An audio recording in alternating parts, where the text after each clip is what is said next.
Yeah, good morning, everybody. Thank you for joining. We're going to give a few more minutes here just for folks to be able to dial in.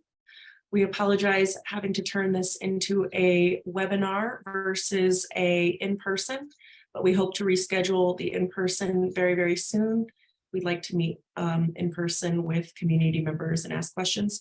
For those that are dialing in and that are not on the Zoom, so cannot see the slide presentation, we will be recording this presentation and posting it so that you can review it later.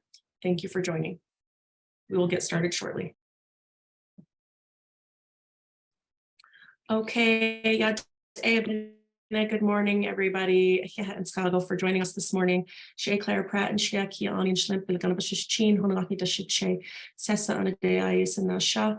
We appreciate you joining us this morning. I'd like to turn it over to the esteemed Senator Teresa Hatathlie, who has so graciously agreed to moderate this session for us. We appreciate her willingness to moderate for us. And again, we apologize that we had to convert to a virtual option versus an in-person option. And again, this will be recorded and provided for participants. So those of you that are on the phone that can't see the slides, don't worry, this will be recorded and sent around so that you can review that later. Senator Hatathlie, turning it. Oh, yeah, been Shea up in between initially, a sheen, but she's chain to buy the shadow to the skishin editionale, ado to consanade, ada ea nasha. Komai mesa, a quaggy a shitnessa, shamado, shaja a jack do Bessie Hatathlie. Will ye go ea a whole jish, a codish gene de a Bilhuje don has chinning hit so ken hinale, adon hadane don hisha ad a. Ad hawan at the holy aya get ad atinde a hot edo at the huilia ko here the quiet teach a ya cut out a oho hiki ado a it o teen ado a ya eskis na hanne iki jo edi quiet benia it all needs the shnego a quite been a yeho a codi quite in hiltake a yadiko Navajo power go hut out be watchi ado edi takho ado edi na ahasaneke e quite a trake quite kaya bisraho zoto e nanish etol nis jo hut out it's sad a day la donna hat ahashin so big a holia oko nas be edition shiki painted desert power project jo hut out be wedge do ado hat at the quid she ben ya sahazli ado a kid in le takonde ada nahat apaho wange a quite oke elia a kota as baldo tatisk as do tani yoldo as out at the hot ego ho nilko epinige jo hot out elia a konde ek hiki apo ado hajo nat bahozin gojo hot abe iskil kalne esto apo a konde large na etikit atin da hollo ado hashin so edo hajo iskit tita jo ebene ye di kwa di shik dan lego hut out dan it lido at hiti ne jo hut out jo hashin so sad ya holon jo hut out ba konizi ako she hashin so oba akon sindo shmado shja ben nachit jo hut out hot khatne kriko jo hut out danil so ya ata hiti no kwage yeshitil au benina dit au tahotil jot au ban sahas John da den Johnny au hot za di kon nsanslagay in hilholong jo hashi don hilholong go ho a konde dishi de nas go da hot an sao kosko da ato kea chiti kwa kea ba ya delti hashin so besla ho nil benena dig at a hot benna dit out at that deal nil ado nas hotesh jish go hashin so di yasiki legend shinj that en danje da ho jijo jo skoche don tahan ago ade ya protest ane ade adol nil sto akotina ki huna it old needs to quite benia di quite has ako here dole ado quite a bahan egi di sa quite bahadone that o teen ado bekedo and the edi kodo na iti kit adolne jo hot edi quite aya at ego ya be is his tahotilne ako shake at so de bahadeste ado di koje ya nhich she ete tahadol zinti kodo big aho ho garliki ako yeah. So with that, I'm going to turn it back over to Clara. If we could make some time for introductions, that would be I don't know if you wanted me to do Navajo and then also English. Maybe I can do a little bit of English.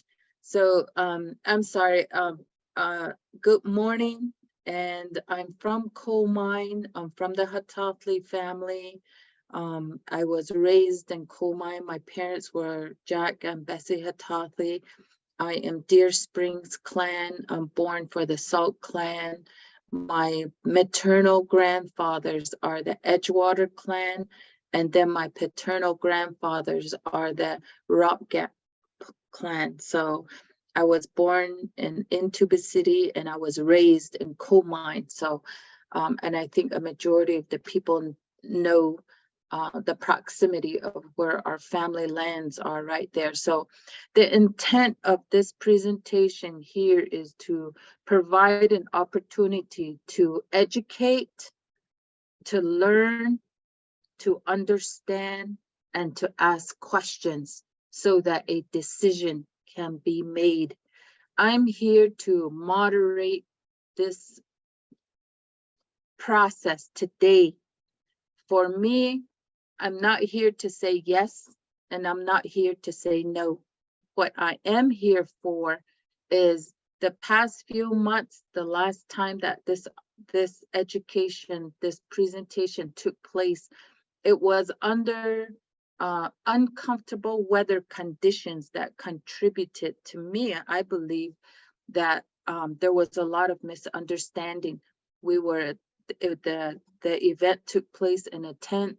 It was cold, it was windy, we didn't have optimal internet capabilities, and just we have to listen first. We have to give an opportunity to present, to listen, and try to understand, to set that intentional space for education, I think would be beneficial to many people. So that's what today is for. So back then, what I noticed was that my relatives from coal mine and from way farther south of coal mine, and then over in Cameron, these are my relatives. And I didn't like the fact that there was discomfort, that there was anger, words that we're not used to when it comes to talking about clanship and And so I wanted to reach out and provide an opportunity in a place that, that was previously the notification that were sent out for the purpose to understand. And then to see this presentation, we have to be fair so that we can see this presentation, and then also to provide that opportunity for questions going forward. So that's basically what this event is today. Today's virtual due to the conditions outside, and then also looking forward to another date where we will have the opportunity to have the in-person event. So if you have questions, put it into the chat, and then we'll go ahead and provide those answers at the end of this presentation. So I'm going to go ahead and give it back to Clara so that others on this call can go ahead. The organizers, the presenters will have an opportunity to introduce themselves. Thank you. Yeah, Senator, we can go ahead and go through who we have on our side. I've already introduced myself. Thank you again. We also have on our side Mr. Delmar, who's going to be providing some interpretation. Mr. Delmar, would you like to introduce yourself?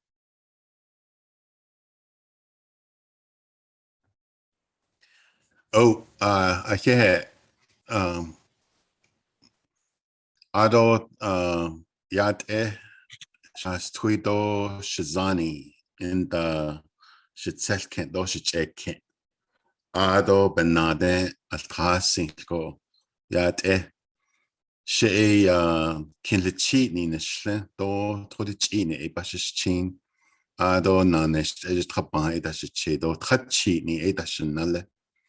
Late Sapi kin betedo akidanast anholia ado igisinasha out a kondi jingo shiolka donare sakonholieje e atrasetta das olia hashita wa di hinant as Senator Hatathlie Jibelina Ash. Akote here. Yeah, Mr. Delmar. Adele. Hello, everyone. My name is Adele Barrett. Can you hear me? Speak up. Okay. My name is Adele Barrett. I come from Phoenix, Arizona, where I was raised. My mother is Mexican. My father is of European descent. I currently live in Mexico City, but I was raised in Arizona all of my life. I went to school in Tucson, Arizona. I'm currently the Director of Project Finance and Development for Navajo Power. I've been supporting on this project with my other colleagues for now a number of years, almost 3.5 years. So thank you for the opportunity to provide answers to your questions today, and we look forward to the session. Thank you. Thank you. Next, we have Justin Suko.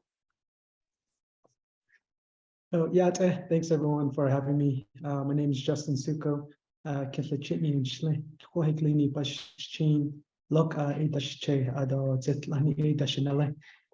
from Tapican, Arizona originally. And right now currently working for AES as an associate developer. Before that, I worked for Navajo Technical Energy Transition for about 5 years. But thanks for having me. Yeah, Justin.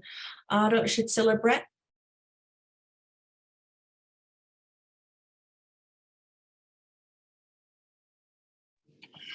This is Brett Isaac.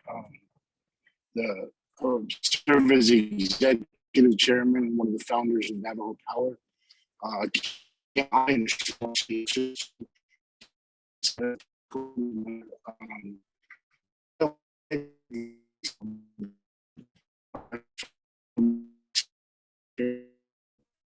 Brett, you're breaking up quite. Sorry, you're breaking up quite a bit, and I know Brett's en route to a more stable technical location. We know that these are issues that we face in our communities. So, Scylla, I'll let you redo your intro when you get into a better spot for your cell phone. Yeah. Next slide. Yep, and that's everyone on our side for the panelists. Next slide. Maybe just go over the questions. Can you see it? No? There we go. So here are some questions that we will be taking. As the Senator explained, the first part of this series, the webinar, we will be doing a presentation. On the latter part will be a Q&A session that will be moderated by Senator Hatathlie. There is a question and answer box that you'll be able to see as an attendee. Please put your questions in there. Questions will be read and answered during the QA at the end. Negative comments or any foul language or non-relevant questions, we obviously won't address that. We'll spare everybody's time for those. Again, the Senator will moderate and the session will be recorded and posted online. Next. There is a bit of a delay, so just bear with me. Gotcha. All right, next we'll go over the agenda. Here's what we intend to present today. We're going to give you some background on the project, a project overview. We're going to talk about the land process itself, the studies that have occurred. We will go over community benefits and the project economics, how this all works money-wise. And this will be followed by the Q&A session, which we're really looking forward to, and from hearing from all of you, from whatever questions that you may have about this project.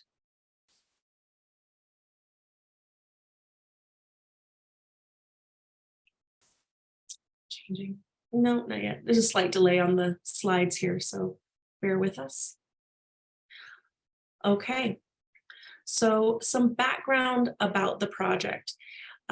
We started this work in earnest in 2018 and then began in 2019 to really hone in on this particular region, which was assessed for its availability and attractiveness for solar specifically. And then in 2020, Coal Mine Canyon chapter passed a resolution in favor of a land withdrawal. Oh, could you go back once, Adele? Sorry, that slide went by too quick. So just give it a second here. Yeah. Passed a resolution in favor of a land withdrawal for this project, which is called Painted Desert Power. There's been some confusion about the name Painted Desert Power. However, it is a vehicle that we utilize. It's owned by Navajo Power. It was owned by Navajo Power. We named the project Painted Desert Power. So they agreed for 2,880 acres, a solar plus solar storage project for Navajo Power. The project as it is now requires 4,563 acres to reach the full 750 megawatt capacity, and we'll explain why that is. What we are seeking now, and the reason why we'd like to provide as much information as possible, is because we need a new resolution from Coal Mine Canyon in support of the land withdrawal to expand the original 2,880 acres, expand it by 1,683 acres to reach that full 4,563 acres. We did have a community meeting that the Senator referred to on October 16th, 2022 in Coal Mine Canyon. Mr. Delmar, if you would mind doing a translation. Akodi nat nahan shi altsgo dolni nele na kidemil don na tin ba na tin khayeta na re tsakhonje partners nele belkhas ado ya na sospeta na hotet ahi khateti la ke yaki ats adot aspeniye ita ya na kidemil do an sepidnes na tin do an sepetin Hahot Zohayaje Oliego acres Hahot Zohayajago Painted Desert Power Oliego but it's other dot alpo hot egonal sauce be hatelia Jo Asian obe what je aje Painted Desert Power Nenegi Halchitra Jit at an dol nisko go out abe what jo ya Shantin Chucho Indo Lesko a Navajo Power a Aja Yedadeshnish. Ako Eita ya na kidemil do an sebidines nothing do an sebitin con sohahot zogo ya bella as link John di G the ya tinde mil to ba an sladines na tindo ba an has tindo ba an kha a kon soko kha hot zo ha yaje belkhas ango go bigato le latrti it's 750 megawatt will yego bitne ango Asian hotina jo ba ton ben ye ya sa banane to zo ni go di chimba win indole a di painted desert power ha chi trape what jigi at na so speta na hodet sa nada yoke ya sa haten mil to an has traden es not dom an se bi 17 dom an tra kon soko hayaja hot zogi banane dol ligi Asian benyen na sosla hanada dol nilko teaching da yoke dole ako altsela has la ta ya jo raje has tra da yo khas ye ta tina na kidemilom an na tina ki khaheta in late second dot aba sa has link. Yeah.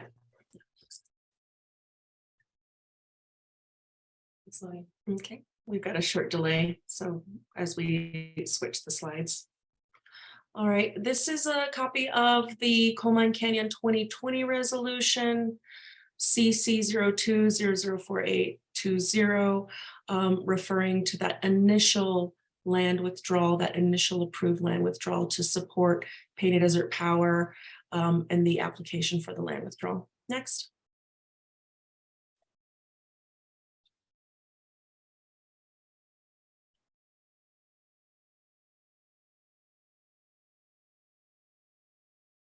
Again, the resolution highlights that we just wanted to focus in on is that at that point, the chapter approved Painted Desert Power for its application for land withdrawal to the Navajo Nation Land Department for that initial 2,880 acres. There were also land payments that were approved by the chapter as well.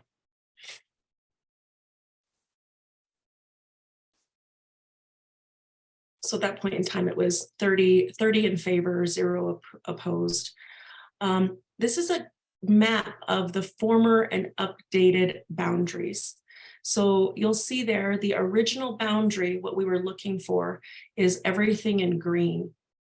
All right, now what we're seeking, what we'd like to expand to is in red. And if you can, zoom in a little bit or look really close, you'll see there's some proposed access roads. There's some connectors, survey corridor. There's also the substation and the Gentai segments that they're at the lower southern western part of that area. Next slide. It's gonna go through. We'll go back to it. Okay, no worries. All right, now the requested expanded area, which is 4,563.3 acres. This is what it looks like. It's 2 miles. The top portion is 2 miles across. The bottom portion is 3 miles wide. Total lengthwise, with those tie lines in the middle, 3.5 miles. And you can kind of see in the upper area, there's a vicinity map. We know where it's at. But if you look at the local vicinity map, you'll see it's right off of the highway, the 89 there, as you're going on the right-hand side as you're going northbound. Next. Okay. Now, this is the reason why do we need this expansion? What is the purpose? What's the reason why we're coming back and asking to expand that 2,880 acres? So again, this is what we just showed you before in the green box here. We have that 2020 resolution and the expanded area. So if you look across that entire map, you'll see some parcels that are outlined in a dotted line. Those dotted lines were the original proposed parcels. That's where we were originally looking at. So you've got site A, site B, C, D, and E. And these are what we started to look at and where we got that original number from. Now, what has to happen after you do that viewpoint is you have to do some studies. to look at the viability of these places. Now you'll notice there's some red portions here. These are floodplains, and you'll see particularly in area C and D, the floodplains go right through those areas, those project areas, C and D. So because of that, we cannot use these areas down below that are in floodplain. So we have to remove our thought on those and look northward to say, hey, maybe we can expand it in these regions instead and still get to the project footprint size that we need. Senator, I think Excuse you me, had a question. Conrad? Yes. Yes, Yes. I just want to say that we can't see your mouse, so I don't know if you can put it on a different colored setting, or Thank you. when you say this area, we don't know what area you're talking about because your mouse is the same color as the background. I just wanted to make that for clarification, make sure people see that. Okay, good. Okay, thank you, Senator. That's super helpful. All right, so we'll Can go. you see this, Mark? It's kind of light. It's like a light green. We're going to change the annotation tool here so that we can see that. How about this? Oh, better. Yes. Okay. So the areas that are in dotted line, These ones? yep, C and D, these two areas. There's 3. Yeah, with the third on the bottom. You'll see these big red slashes that go across. Those are the floodplain areas. And because of those floodplain, we can't utilize those parcels there. We have to go further north to get the same project size that we would need to make the project successful.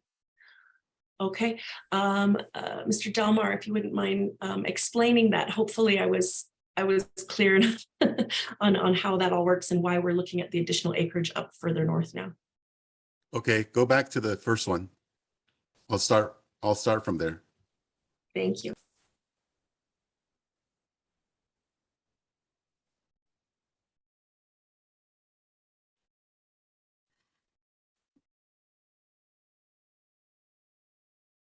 Okay, there we go. Mr. Delmar, we'll start back with the original, the resolution slide. Ako di na sospe Hatathlie dishnigi 2020 na kidemil to ba na tini kahada jo ita na sospe anahodet I atanahodet I eti ekon el kiko yahazne.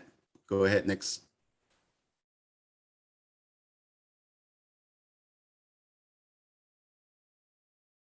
Ado kon yijita baka ako ita ben di jeta ya na kidemil do ba tse bidenes na tin do ba tse pitin kon soko hahot zo hayaje hat angogo be las lito bin ya keya nda ye gida chodalia ita khatin de ne lata ni go yen di je do it's urgent and yada. Go ahead. Ado DAK ya le na ahasan aje kaya hat anigi nash dot is go benas zogi jo ita be las le ya hasne. Klichi go benas zogi ya katnayo kedigi ya hasne. Go ahead. Ako de kohon sogo ya yo kedla na tra do asni tsinsetra akon snes do na nigo tra tsinsetra an sola ahot ela ishang ado keya hayaje bebe nes ahage ya na din de mil do an ashladenes na din do an Pastratin do an tra kohon sokola. Go ahead. Ako beninanigi di kaya nayo kedigi beninanigi eya oyenta eya di shishingo benda asogi ita bikeholya ki jogot tache la benaso be watche ago biyaje be watchigo la shishingo benaso Ado bin na biyaje si go be bekesche jingo la na has to di do na bi ya je don le I see wo ya te e baby cash chingo what I ke ya big eta hol yand a kon de di b ni go big cash chinigi do c do in da di big cash chinigi bit bini asni go na binago ton da den la ot anas ka do big el ka tro o hayun da den na ton da la go honat la ton da den nagi benina ya di what dache ke ya hat zogi kote bella as la aj go bito zo do ni ako be do ni la ko ita na kidemido se bi de nas natin ne at ya sabena ne so go ya din de mil do ashla de nas natin do an akon so ko ke ya ya je be benes agi benane dot ko go jo benina tonda de ko gi benina la. Okay. Thank you, sir. Can you do project overview or should I just do it? Are you there now? I can do it. Okay. Okay, next we'll go into project overview. I'm unmuting mine. Can you turn off your sound? Okay, good. Okay. Hello, everyone. Before we begin, I'm going to talk about some of the terms that we use commonly in the solar industry, and we might use them in this presentation so that you know what they are. The first one is NTP. This stands for Notice to Proceed with Construction. So this means once all the development is ready, then the project can proceed to construction. So that's NTP. COD stands for Commercial Operation Date. This is the date when the project is connected to the grid and sending electrons, so it's fully operational. Kilovolts is a measurement of pressure of the electricity in the lines. So there will be a transmission line from the project to the Monkopi substation. We measure that in kilovolts, which is 1,000 volts. So that line is 500 kilovolts. A megawatt is a unit for measuring power. It's equivalent to 1 million watts. We often use it saying just MW, so you might see MW written in the presentation frequently. That's what this stands for. This project is 750 megawatts. Just so that you can think about scale, 1 megawatt of solar energy would power about 200 homes on average. So this project is 200 times 750, essentially.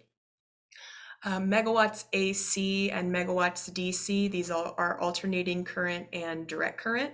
The panels are going to generate power in DC, and then once it gets to the grid operates on AC. So the panel, that energy is going to be converted. We also might refer to the POD. This is a plan of development. This is a technical document that Navajo Power and the project submit to the permitting agencies. It summarizes all of the project studies and engineering. We often say PDP, that just stands for Painted Desert Power, which is the project. And lastly, the TDD is the threshold determination document, which is the document that We goes have to the some Navajo issues Nation with the Fire audio. permitting agencies. So Mr. Delmar, would you mind translating? Interpreting.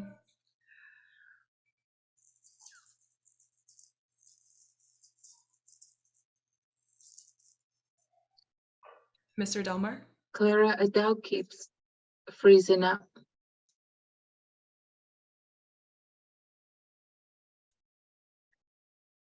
Okay, Mr. Delmar, if you could translate.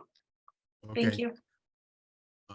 Iko bahanegi benigi ya sacho enigi hashin so kodo Mr. Delmar, we can't hear you. Okay.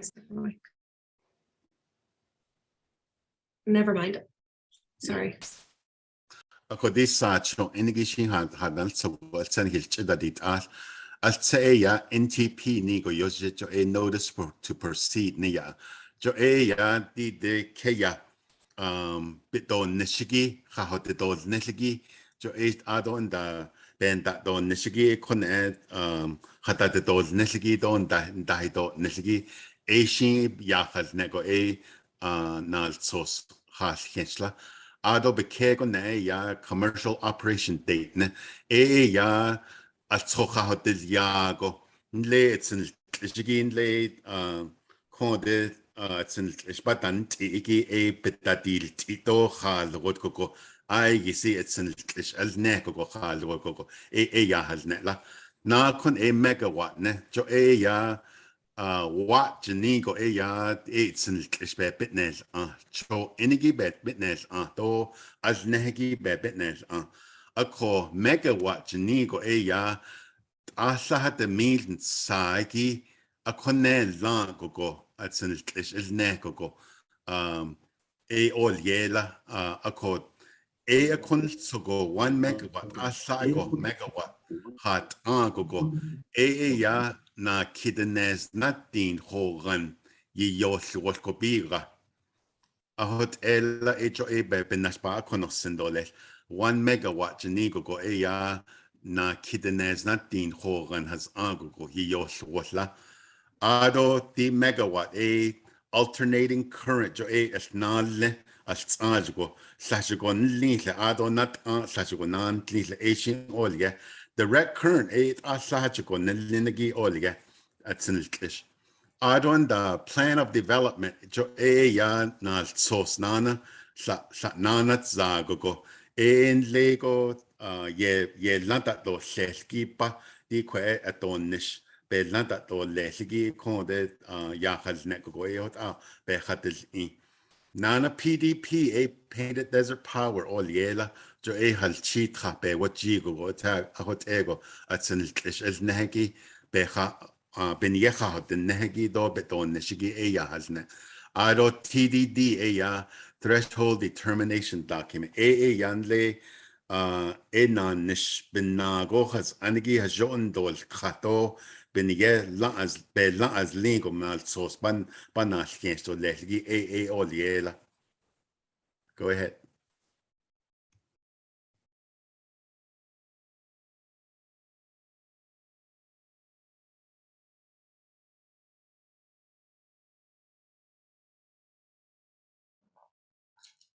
Here are the highlights of the project. There's going to be a solar array. Is this working? It's going to be a solar array and a battery system. So there will be 750 megawatts of solar and 300 megawatts of battery.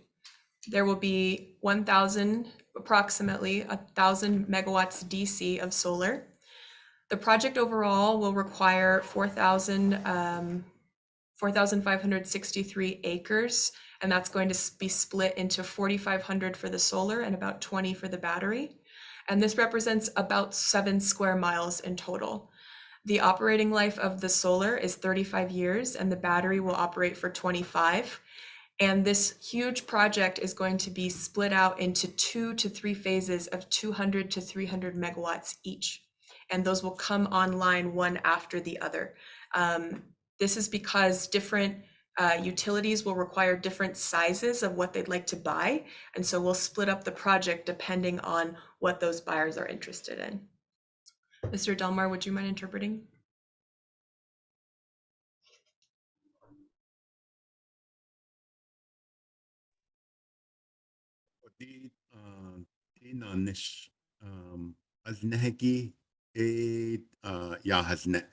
Ako di megawatts nenigi na bitnel go 750 megawatts jo kone la go atsen al indo lesla ado nonal chito legi di chide bitje na lengo bit nonal chito legi trade nes natin akone la go megawatts nenigi ye nes age kone la go ya nonal chito lesla ado in the DC jigo be bitnel go asahat mil to la ado keya chudo in kligi ya din the mil to asladines na din do this din do tra jo bekha ge ya di shantin yisne hetelgi sanel do le nana be jason nel do le ya na din Keya hayajahat zoko kon akon sogo pa haste hatol nila Akot at ego tost it since it dik echo go kon hon so go ya dot asla akot di de shantin il na telgi ya khatin do ba an sla na go kon den la ado a j be j na linigi be no nal chigi ya na tin sla na go den la akot di al ke kon na go ya be ta don nisla na kidot ha al ke kon na go ya na kidenes natin don le tadenes natin megawatts ninigi ahon il septon nisla na battery jugo ya na kidot ha al ke kon go stop beton nis jo nes natin do le nes natin do latin anen la go megawatts bebe nes agi akone la go ya biniyet beton nis go ha ke kon go ya achoto nisla ischa.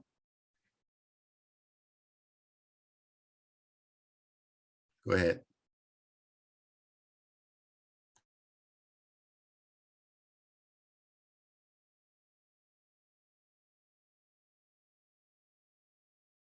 Okay. All right.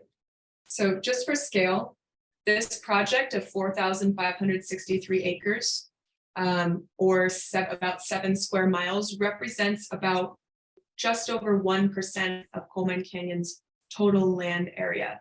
The source of that land area is from Navajo Nation Wind, which is a public source. But just so that you know, this isn't a huge portion of the chapter's land. This is about 1%. Mr. Delmar, would you mind interpreting? Akot open naspansa kesko go jojo di det sekonje bilkhahot zogi ya neznatin at zogogo alla endit ago neznatin at zogi alla endit ago akon sogo ya ke ya chudo isla ako do illa da ke ya hagi alt easy get alla at zogogo ahot ego chudo isla.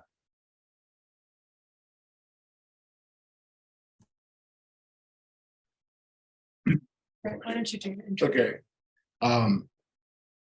Switching over to me, this is Brett Isaac. I was breaking up earlier, but good morning, everybody. What we want to talk about here is a project timeline in terms of what we anticipate the project to, if all things go well, this is how many years the project could take, and who's involved in those processes. So looking at the first line, it's chapter and grazing consultation. So that's working. And of course, we've extended that into now 2023. But ideally, it takes a few years to get all the different consents and then work with the land department to identify all the parties that have to submit consents for the lease package that would be reviewed by RDC.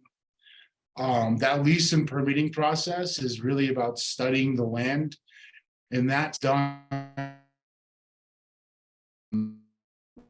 certain windows where you can actually study wildlife, biology, archaeology, as well as other factors that we have to look at, such as waterways, watersheds, and things that impact the land. We have to see whether or not our project will have an impact and what we need to do to mitigate those impacts.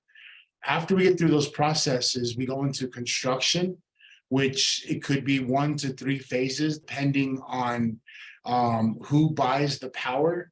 750 megawatts is quite a lot of power. And so we expect that most energy buyers, this is like utilities, like Salt River Project or APS, they buy power in 200 plus megawatt sizes. And so it could be up to 3 phases that we have to, sell all the capacity of the power plant. Then it goes into operation after that, and that's going to be the longest duration, which is up to 35 years. But in those timelines, we look at where the financing occurs, as well as the development and consulting. And so you can see Navajo Power, is leading, has initiated the effort, and then bringing in AES Clean Energy to help us finance the operations once we get to a certain stage. Next, Mr. Delmar. Ako di halan zago piton nislagi halne ako nare na kidemil do nast it's ata heta jo ita haholjish jo ajet trat nas nelebil khaz anagit tsakhonche do in the bebenant ata ajet bislahil khanne do in the bisna anishgo jo katin that's anachi a konzago holjish do a konzago holjish 2023 jempa on natin trago holjish kat ado bikedo na le keya tsdet ahagi at ahagi jo pa ajanal sospa pa bella ato lelgi aje stop in yen il sos jo na kidemildo na tini khata kholjish jo shintik ati khagi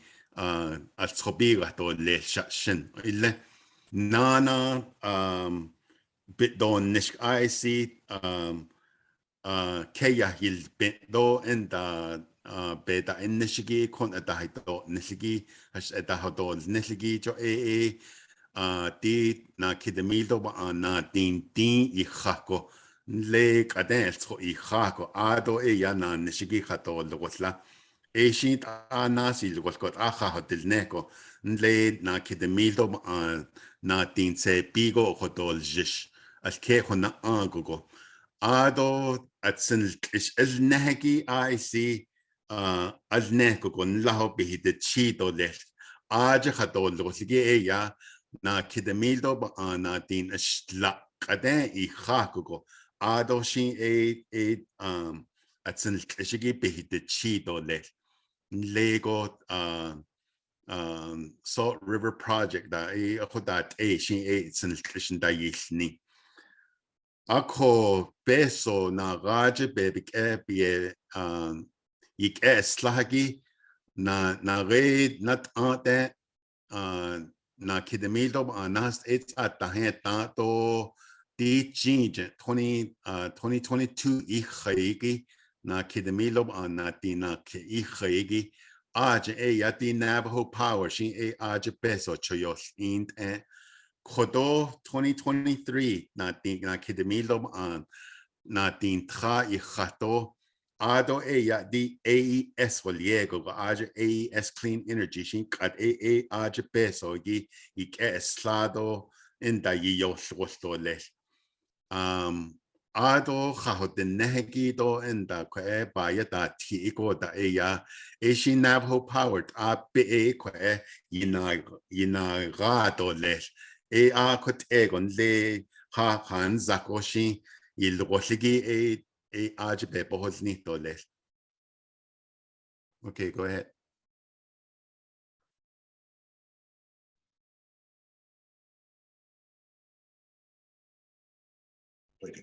So that brings up the next question that we've been asked is, where will the energy be sent? 750 megawatts, again, is a large amount of energy, and it will be sent onto the 500 kV distribution line at the Monkopi substation. So that's where utility companies have access. They own transmission rights, and part of their business is they procure power from multiple sources around the state, as well as the Southwest. And so what we would do was we would market the power to those companies, which then they will in turn sell to their ratepayers.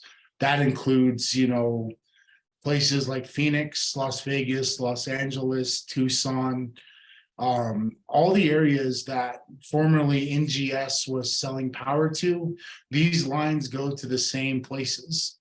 The examples include Salt River Project, APS, but there's also Tucson Electric Power, Nevada Energy, and who else is on that line? But those buyers essentially have large energy loads, and so whether they use it to sell to individual communities or to large energy users, that's another buyer that could potentially buy these projects, is companies like the big tech companies that have large energy facilities that either do manufacturing or databases or anything like that. So, one thing we want to ensure is that local communities, one of our commitments is that we want to make sure we address the local energy access. So we want to kind of talk about how local community energies would not be left without power. Next slide. So that brings us to one of our initiatives that we've started, which is Navajo Power, through a partnership, has created a company called Navajo Power Home. I don't know why it's not changing. Brett, can I do this? Oh yeah, sorry. Go back.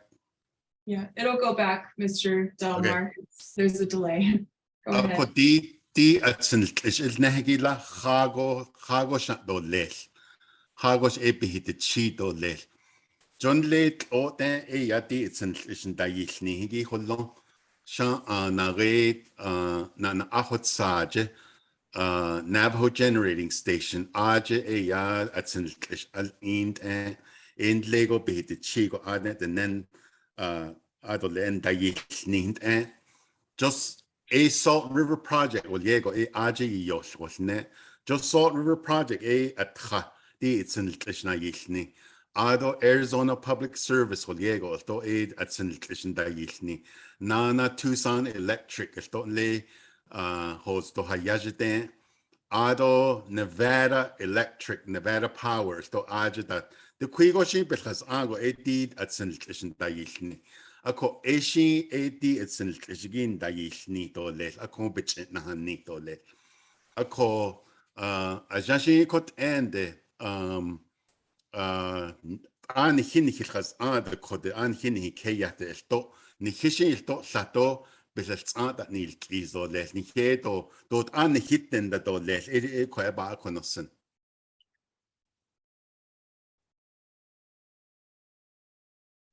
Go ahead.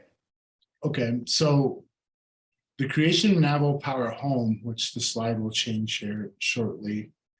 We know that there's 15,000 plus homes in the Navajo Nation without power, and previous to Navajo Power, I was working in the off-grid space, so bringing a lot of our expertise.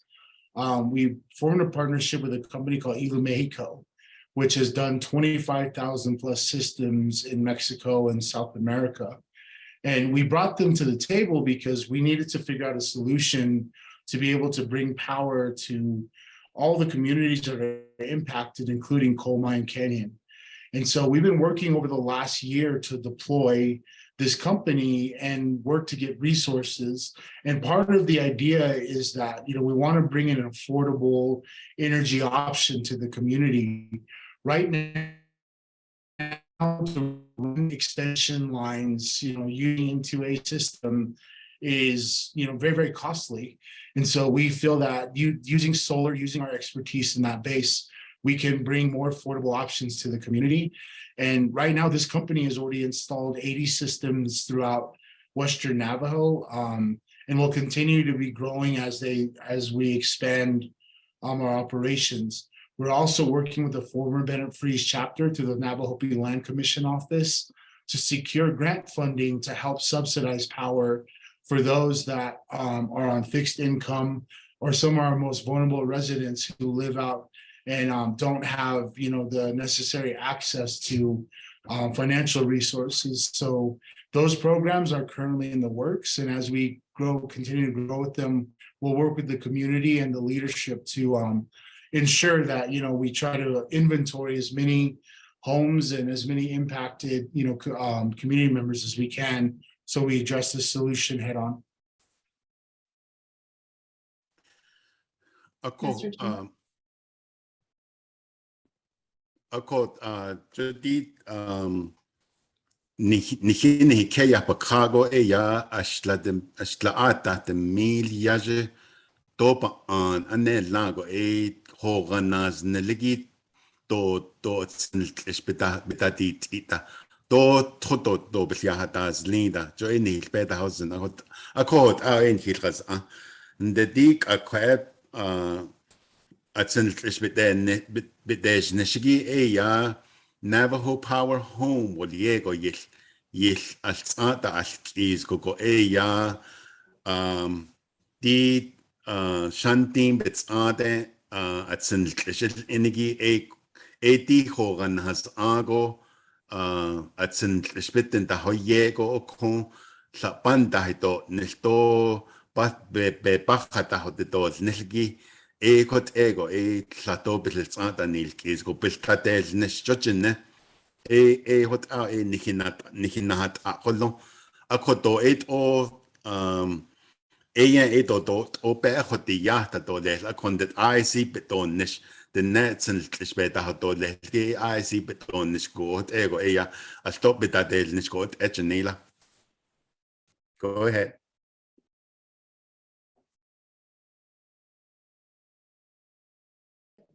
So moving on to the next slide, talking about our partnership between Navajo Power and AES Clean Energy.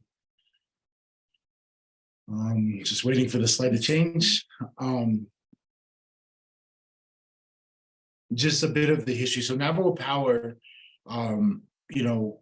although we want to be as much involved in the process of developing these projects, we need to build strong partnerships in order to meet all the demands of these projects. These are large infrastructure development projects that are essentially really, really high capital intensive. So we need a lot of expertise as well as a lot of capital to keep investing into them. The slide will go back.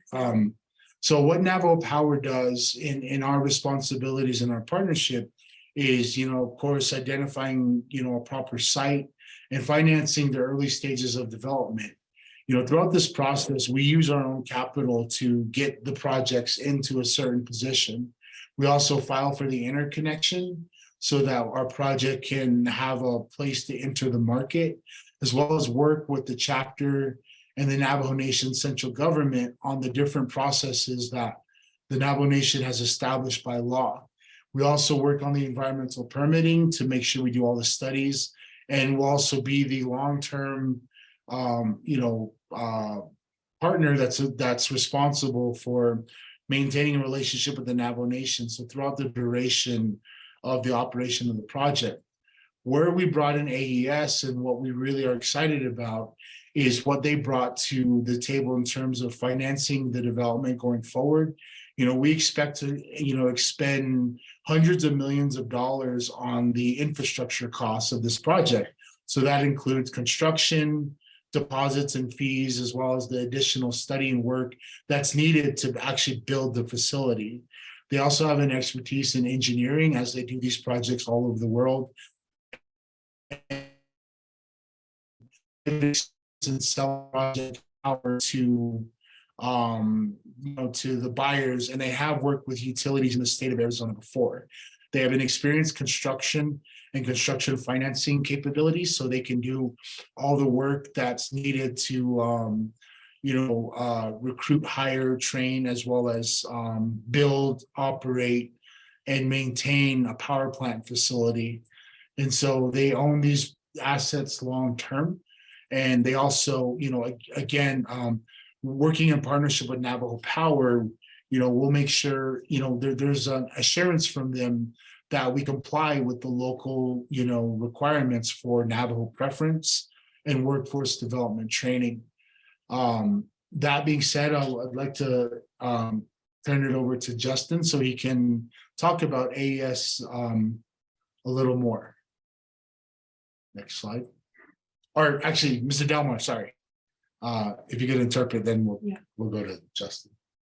Okay, so dear non-nish business that just easy get on Navajo Power do AES na case ata olta. Ot a non-nish it's that just is do all negi da so business that just is.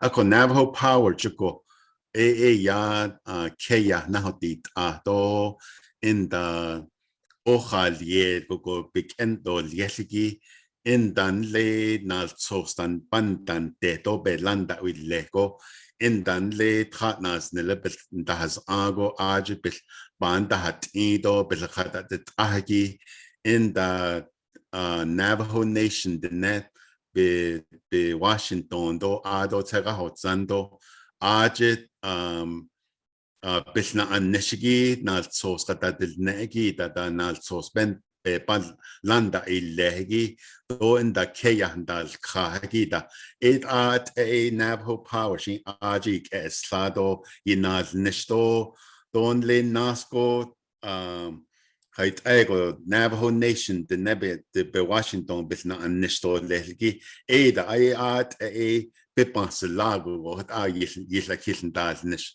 Nana AES chico peso adole hahote dos nisto in the engineering yeta anihigi jo aja at sin ishna raja binna anishigi yeta anihigi yata ishtraki da aja yisi binna nishpansalado in the Hahotil nehegi do nasco beyond the wasto lehigi operations and maintenance. Do big dest do lehigi at a pichigo you see and ni. I epinina epis bis bilta ahil sogo kodo bis nail nisto les nasco hodeshi go to no bahajilnet.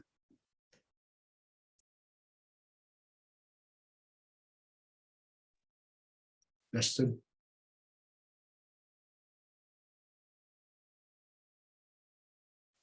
Hello? Go ahead.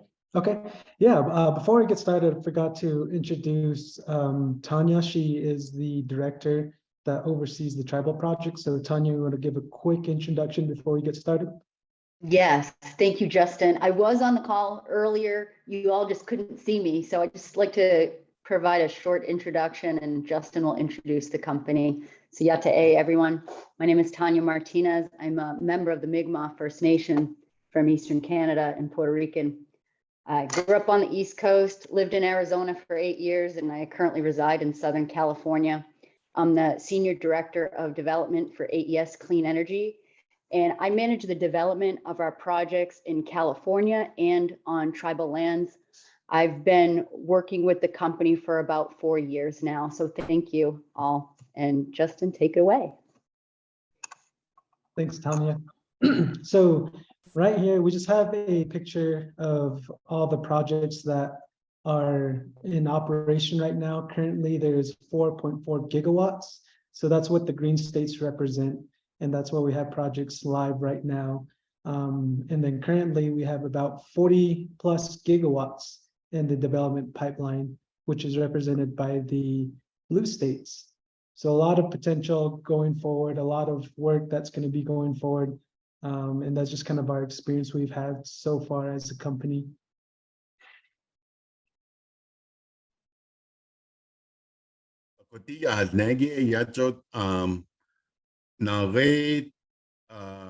Na kit ant ego HOD it's an sa ya legend lit kokocho bilit hollo ya ado and the pilesh hilto hollo oyo to nel holgo ban sa kes ayo ado lebita hoditi ndit nana sachigo ya clean energy isne jo do yo bilit do how she bilit hollo da do ahot ego ito behodit ita konde nthologon man sahakes go ahot ego eya atsin eshil akot eshi AADAES wal yehgishin hot aj yindaz nisto inda nasko yin yehata hodel hast edatene esto jodi trat godot is gondas agi koit ita ta deiliedla clean energy wal yehgi thologo atsin spell energy ado del godot is gondas agi ya koit ati yin yehata hast edateneto hast edahodelle esto akot ela. Go ahead.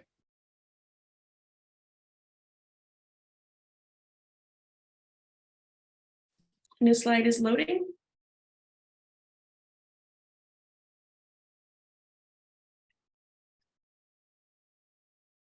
And while that slide's loading, I can go ahead and get started on the next one. So our experience as a company, so we have a wide range of experience within the renewable energy realm. So that includes our solar that we've done, both microgrids and as well as utility scale projects, which Painted Desert Project would be considered. And then we also do wind, and then also battery storage as well, energy battery storage. And then we also have experience in distributing that energy onto the energy grid, and then like selling it to APS, SRP. So that's our experience. And we also deal in other renewable energy, such as green hydrogen and pump storage. So that's what we've kind of been doing as a company so far.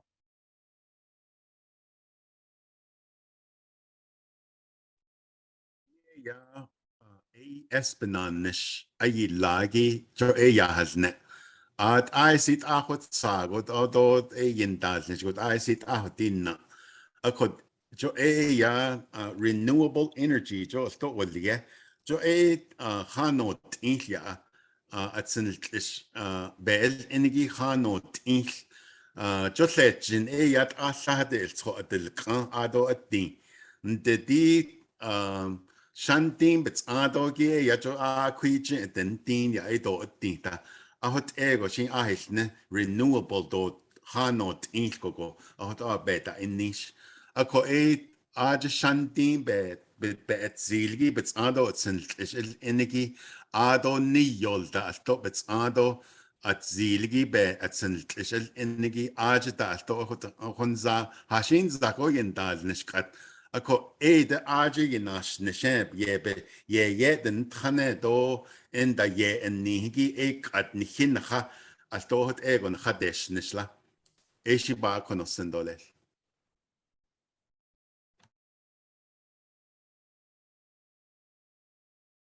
Switching. It is switching over for the next.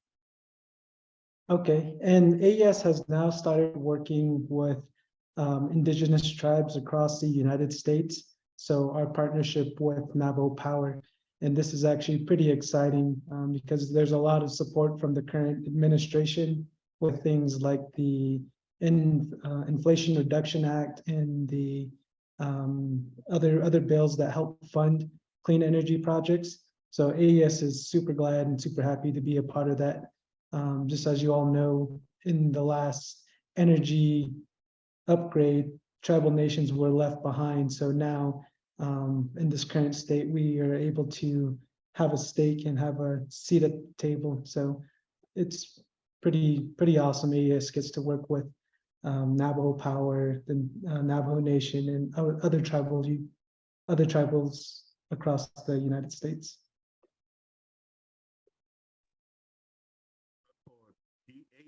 Ya doshit at the net yata yildal nishta konde bitsench kliji nle etahwis ago bitsench kliji keda hat enigi eshin ilto sat aita yilteil nishto enda yiltatesh nishkot elto edi kojit ha late ya di de bitsench kliji ape di yeda de to tinlo yedeil nishto lelgi apit yitato nishigi renewable energy will yagi at ish hanot ilkogo pe el nehegi aj hajo belpeda hoto zinto hajo yendas nesto hajo oi ye peso il ido lesgida de aj be bekai je to be bisendel nish go konza hol jistenila. Go ahead.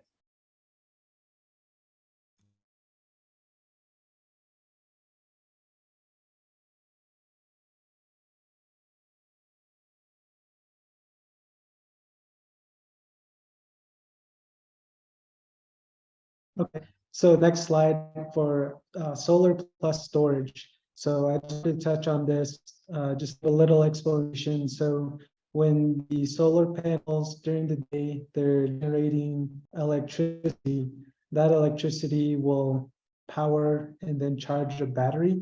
So when the sun goes down, the battery will still have energy in it and be able to feed the grid when the sun isn't up and the panels aren't producing energy. So just a really high level concept of how battery plus storage works. Ado bet silgi bet sin ish el energy ja jo atentingo shi kot an jon go sin ish akon de to atentingo edo da go ja le no nelchi la de a j will ye pigeon no nalchi akon to atentingo a j gi cho aje sin ish bet ado aja no yischine ek at aja cho inhlela do tentingo jot ego ya o skit coach et ango pahanne go chin ni $1,000 shit asa cho $1 a shantin do and a jayis nenegi. Go ahead. Okay, so speaking more to battery storage, we use a new technology called Fluence. Influence is the main one that most of our projects are gravitating towards next. If you want to go to the next slide, we'll kind of give some dimensions on this Fluence battery pack. It's switching, Justin. Okay, so just kind of rough dimensions. They're 8 foot by 8 foot by 7 feet, and they weigh about let's say 6 elephants worth, how heavy they are. And they're made of lithium. And at AES, one of our core values is safety first. And that's why we love that Fluence. That's also one of their top priorities, is making sure that this battery pack is safety. They're built with the most up to code that there is, and just the way that they are designed. They're designed to keep everything in-house with separate cell modules and then a racking system, and they withstand very high thermal output. So yeah, and they come in cubes. We'll design them and set certain parameters and making sure that the way they're structured is safe for both the site, for people working around the site, and for surrounding structures and everything of that nature. Can you talk about removal, Justin? How will the material be removed at the end of its life? Yeah, so they come in modules, and they can be picked up by either like a crane and then be loaded on to trucks and then hauled off. So they're designed to be a cube-like structure, very easy to detach, pick up, and then remove.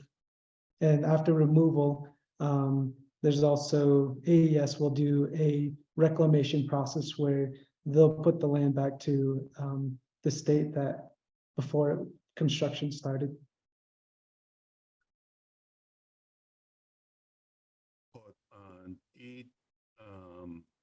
J Bahaneki cho energy jo Fluence will ye go hot ego be what chila she anni artisted ehegi hot ego cho I see bitzildo I see the nago hot ego anigo nana liagi shin cho ako an so ye ya se bi kesela ad en snes do se bi do nasni kesela ade tran ado teko ya se bi tos kesela an snes la teko akon so shin edi a j wal ye hegi ado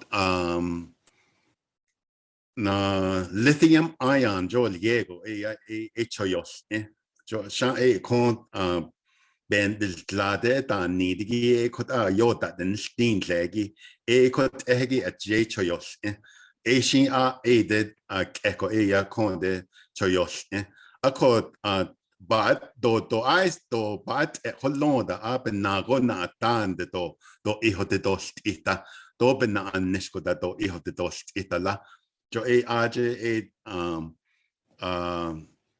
hijo dicht egi hot ego na jono go chon adon dan le ha de shin al chos go donan ago na go kondo ni la shit o chidet so bi hel anal don le ha de shin sako anal ne go ad donan atachnila en da di ke ya hatilto als als konaliago ke ya halton jongo at ehegit a khahote dol nilgot ejna. Go ahead. This is you, Claire. Okay. As we're just waiting for the slide to link over. All right. With that, remember the Q&A is open. So if you have questions along the way, please do type it in there. We're going to go over the land withdrawal and lease process. There is a process for land withdrawal and lease that's outlined by the Navajo Nation. And this is the process that we have to follow. This is the regulatory framework that's outlined that we have to go through in order to do any sort of project of this sort. Next slide. So in terms of what has to be done first, second, third, fourth, etc. First, you have to do a letter of application, a legal survey. You have to get consents and a letter from the grazing official for the area. You have to get a supporting chapter resolution approved by land department. You have to get a clearance, biological and cultural clearance. DFW is Navajo Nation Department of Fish and Wildlife. Historic Preservation Department is the cultural clearance. So everything from 1 through 6B has been completed for the 2,880 acres. So all of those pieces are completed for the 2,888. Many of these portions up to 6B are complete for the entire 4,563. However, we know we do not have the resolution from the chapter to support the increase as of yet. Right now, where we're at is number 7, the land withdrawal. And this is currently under review by the General Land Department for the initial 2,880 acres. Once that is complete, we are able to go to leasing and permitting. And that lease must be approved by RDC. So 1 through 6B, again, all complete for the 2,880. Mr. Delmar? Akoti kaya at adet but adet hagi jo to original sauce be balan to le jo ya has nekat ako nat na han neko le at se ya na sauce be pakat diala ado be kedo ya da aska na kikone bakagi nana akone ya Kaya chadayos inigido in the bebenant abets ado ado lanta aslingi konenana la ado beked ya partners ne libelhas ado nalsos be atanahotet khadedi la yant at ya ashla konne in le tagahot zande kaya beta inish aje yadasetagi aje ye la asli nana bk gon ya di de keya bela to lehgi to kato bela to lehgi kon na nate la to in the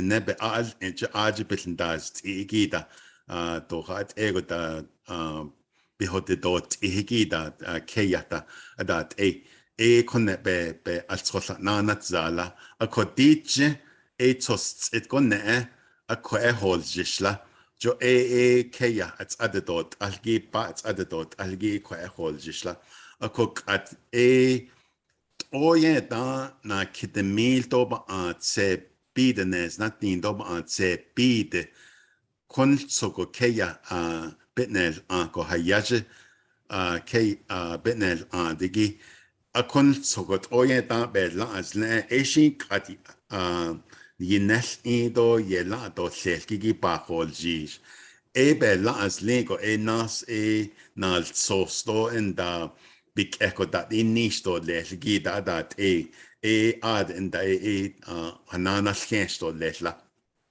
Okay, go ahead. Switching over. Thank you, Mr. Delmar.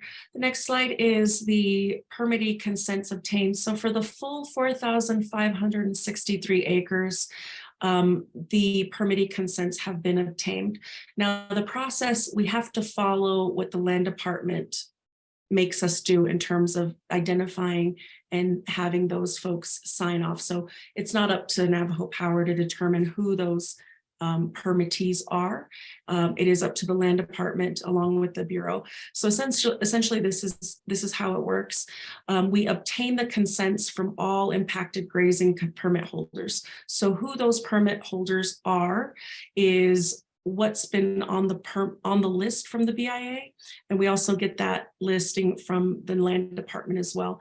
The way they determine that of who is a valid permit holder is it has to be one who has a valid tally count for their permit. So it has to have a valid tally count, and they define that valid tally count by if it's active, if they've been working with the grazing official, all those pieces. So it has to be utilized and valid, and it can't be in probate at that particular point in time. So at that particular point in time, it's snapshotted. That's who they give us the list for, and that's who we have to get consent from. So we work with the BIA and the local grazing official to obtain that valid permit holder list.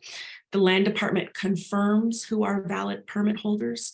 The department, Navajo Land Department land agent has to be present, or a land agent has to be present. We preferred to use the Navajo Nation's land agent. That way it's all above board and transparent. They are present at all those consent signings. There's a field clearance checklist that's issued by the land department and the grazing official. The law requires that we keep those identities confidential. So as a company, we can't release that information out like on this webinar. But however, we do know that those valid permittees were provided to us from the land department. If there are any questions, if you have concerns about any of this, we're happy to field questions, etc. But the general land department is the entity to direct your questions to find out if your permit was listed on that. If it is not, why not? What are the reasons for that? Again, that's not a determination made by us as the private development entity, but we have to go off the list that the land department provides. Mr. Delmar. Ako tide ye lanta do selgi jo nal sosa tayo jahagi adole the bebenant ado in the keya do in the grazing permit nal tloshi aje beta holonigida keya chodayos inigi aje lanta do selgi jo sahotzala tin de mil to stadines na tin do statin do tra a kon soko keya hayaje bitnel ahagi ye lanta aslin la ako jo shin di de nal tloshi benal sos datayot jahagi keya benal sos datayot jahagi aje at betra stela ado BIA then then yislikildal niskoto and the bebenant ado yislikildal niskoko AAD the khela kot egina penal so sta hallong nigo hajo hast elia ado and a compet a betraste do Navajo Land Department then aden kaya big dest and then a ya o ani I don't know so that I jaho do need ako a trobejo zingogo ya aden the nesa aji na gahaki aden ko na yije etas ne go aden holongo hot yije etas yala ako hat ego da benaide deskil no singo go jo le tsega hot sande aji keya benainiste ba hayaje aji neide doskil ako dit ya dit the bebenal sauce nal loshi benal sauce that yo jage hot ye lanta aslinla. Go ahead. Yeah. Otto, for the what has been done in terms of the biological clearance. So for the full project site that we are seeking 4,563 acres, we have done the biological clearance, and that has been approved by Navajo Nation Department of Fish and Wildlife, with the condition that we have to do follow-up surveys to determine if there are any endangered species. So we conducted habitat assessments, vegetation surveys, aquatic resource, and raptor nests. 5 Navajo endangered species list species were determined to be potentially impacted. So we have to make sure that we are addressing that piece of it. And we conducted the Fish and Wildlife required raptor and plant survey species in 2021. The next slide that's changing right now is going to be for the cultural clearance. Again, this is for the full 4,563 acres. So the Historic Preservation Department stated that there would be no adverse effect on historic properties and recommended notice to proceed with conditions. So we conducted Class 3 cultural pedestrian survey in compliance with the historic preservation protocols. We identified historic cultural properties in the project area. So these conditions have to be followed. We have to put a 50 to 100 foot buffer around any cultural sites. Boundaries have to be marked by qualified archaeologists prior to construction. There will be no ground disturbing activities to occur within site boundaries. Barriers have to be installed to protect sites during construction, and construction within 100 feet of boundaries have to be monitored by the qualified archaeologists. So we'll go back to the previous slide regarding the biological clearance for previous slide. There we go, biological clearance, Mr. Delmar. Akodi Kaya hat zogi din de mildom as ladenesna dindom as dindom an tra akohon sogogo Kaya hayaje benel angi biological clearance well yeah jo endle na lo shita that ado hat ego da nat aida in da khaye na dehita at hat ego da behotitot ihiki edo na skala ado hajo big eta hol yala akodi nan sende sto hat already nan said that childa ela hit ego betahde dot islati ko betadeshnisko niko jo sto nas ka ako ashla go behote dot iko hot ya behozen ado in the hot nas ka go ahead. And then Mr. Delmar, if you'd be so kind as to translate for the cultural clearance as well. Yes. Let's translate. There we go. Ado na hat elda chat na read keya hat akogo aje sto archaeological clearance gisne jo eshin ya What?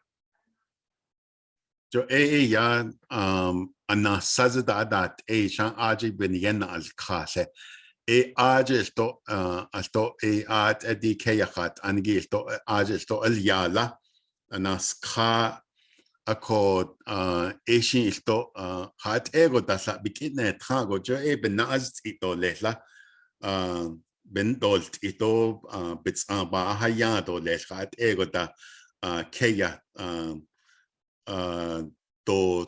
to hat ego da bi na ata to lesto to hat ego da sako ento nista iki jo to bin to costa dat eta jo ya jonas kala. Go ahead. Yeah, and these are the legal surveys that were conducted for the initial 2,880 acres and the 4,563 acres. So the left and right here is pretty self-explanatory. Akode as ya has na oyenta na kidemildom antepi neznatindo antepi kon sogonas ka nstajogonas changi ya has ne nstajogonas changi din de mildo anstad neznatindo anstatindo antha akon sogoke ya hat zoge ya has ne. And this is the community meeting we had at Coal Mine chapter where we were reviewing the map with community members prior to the resolution. Die keyanas go ya has negi added second the keda hat energy hajo de nesh into bitch in elia. Okay, so what we've just shared, those following screen, the previous screens were essentially all of the various pieces of that land withdrawal process, number 1 to 6B, that have been completed. So now I will turn it over to Mr. Brett Isaac to go ahead and begin the next session. So, as this changes, project studies is what we're going to highlight here, the studies that have been completed and the ones that are ongoing. Is it switched? Yeah, Okay. Just speak up. Okay, so the studies that we have completed to date are really the ones that we're required to get prior to a lease. So the phase 1 environmental site assessment essentially is for safety, as well as the civil engineering, aquatic resources, flooding, all these lists right here, biological evaluation, land surveys, preliminary geotech, preliminary uranium mapping and exclusions, soil corrosion test, cultural resource survey. The interconnection study is to study the power lines and transmission system that we have to connect into. The visual impact study is for the FAA and potential, reflection issues with flights going over our site, dust mitigation plan, air and noise quality, economic and fiscal.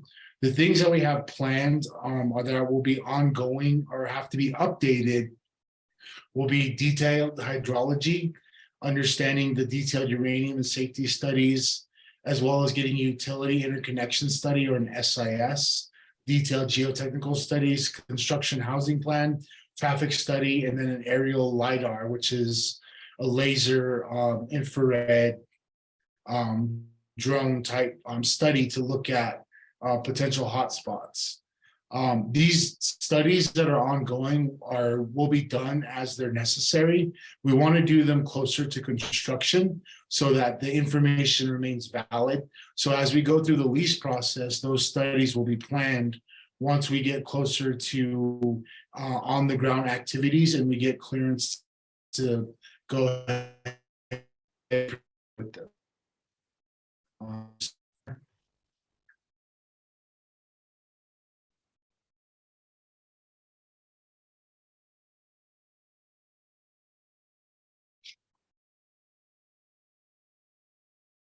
Mr. Delmar, can you hear us?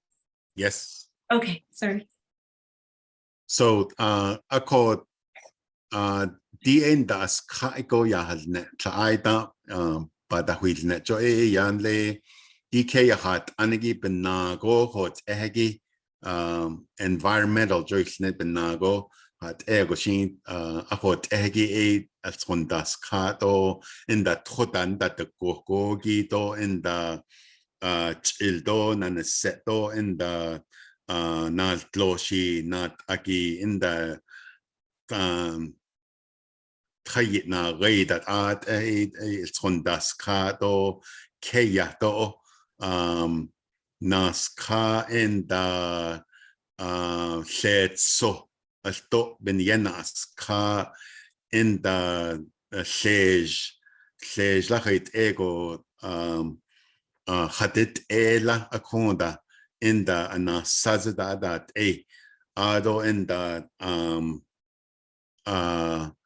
di de sej khats do lehigita hait au ya ne olzen do lehigita in da haho ahaki da petsado ado le haho ahaki in da nish ibinago that ehgi da ejo at endas ka big echo that there's nesto les nana atin dal kagi sto the quigo shit atin dal ka jo let so that ehgi da it atin dal kakot hashin sogot ati benda anish do in da bito nishigi in dan le yot ate esto in del kitle ha illa oyo be had do insigid adol hotspots isne oyo hello ligese oyos hastona halengo ida yojikle jo ya accord out hajonanel ido hajo betol khagi ekodat ego da it atiben beta inishkot ishan. Go ahead. So the next area that we're looking at, and this was a question asked, is about the impacts of uranium. So the abandoned uranium study area, we looked at our project site and using existing mapping that was done by the EPA, the Navajo Nation EPA, there are still some reclamation activities that are being done. So we were asked to exclude those areas from our project sites because there is still ongoing conversations with the EPA as to what to do with those sites. But we were given approval and endorsed by the EPA that our project fits within the usable guidelines for what can be done in proximity to the location of these former AUMs. The red area in this area is the mapped out your abandoned uranium sites or the dump sites where they moved material and closed it under the ground. The blue area is where the project site is located, as well as the proposed transmission lines all the way from the site across the river to the Monkopi substation. So we looked at all the areas on that are within proximity of our project site and essentially made sure that they were mapped, inventoried, and then that we could proceed safely without having to do any type of, or just got them cleared by the EPA.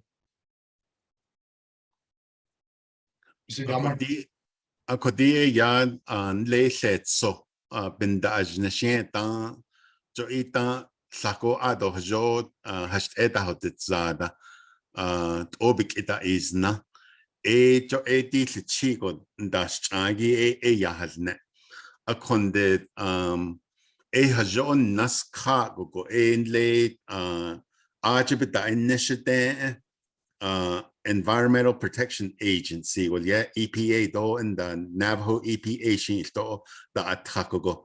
Ade da nego ya di kwe bisnahas anigi legend bin da ajneshe bisnahas anigi it abiga to hat ego da behote dot itala da nego go ye lanta asli akotina neshigi to atsin klishpa and ito lehigi eight art to hat ego da hot hongi hat ego da ya bitsado dot italako yelanta aslinchina. Go ahead. So we were asked questions about the intensity of the uranium measurements. We commissioned a study with an engineering company called Stantec that sent radiologists to the site. And according to the report, the highest exposure on the site is actually 5 times lower than the worker occupational limit. The limits are set by safety standards set by the federal government. And so what that equates to is exposure to the highest measurement for 1 year is equal to getting 1 CT scan. So that's, the exposure that you would essentially, if working on the site for a year, is equivalent to going to, get a CT scan from a medical facility. And you can just kind of read the according to the Nuclear Regulatory Commission, members of the public that don't normally work with radioactive material can be exposed up to 500 millirem per year. So that's the standard that they set. And based on the results of the field visit, the solar power construction worker plant operators would be exposed to levels far less than a threshold during or after construction.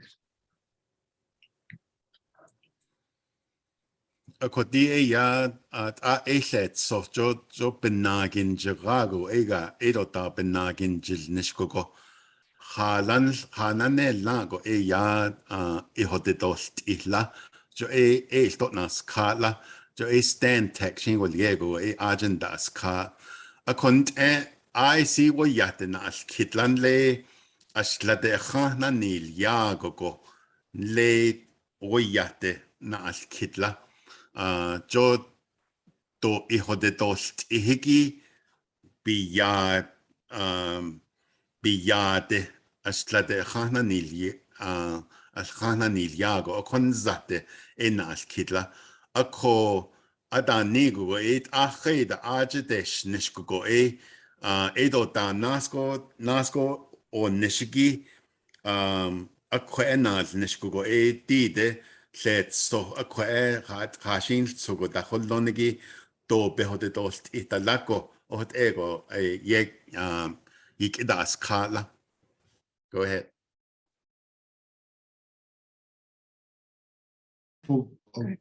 But there's no harmful radioactivity within the solar layout.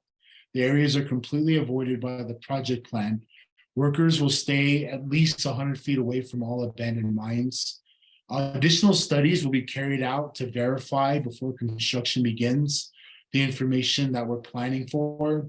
A health and safety plan will be developed in partnership with the Navajo Nation EPA, and worker health will be monitored throughout the construction. Mr. Delmar.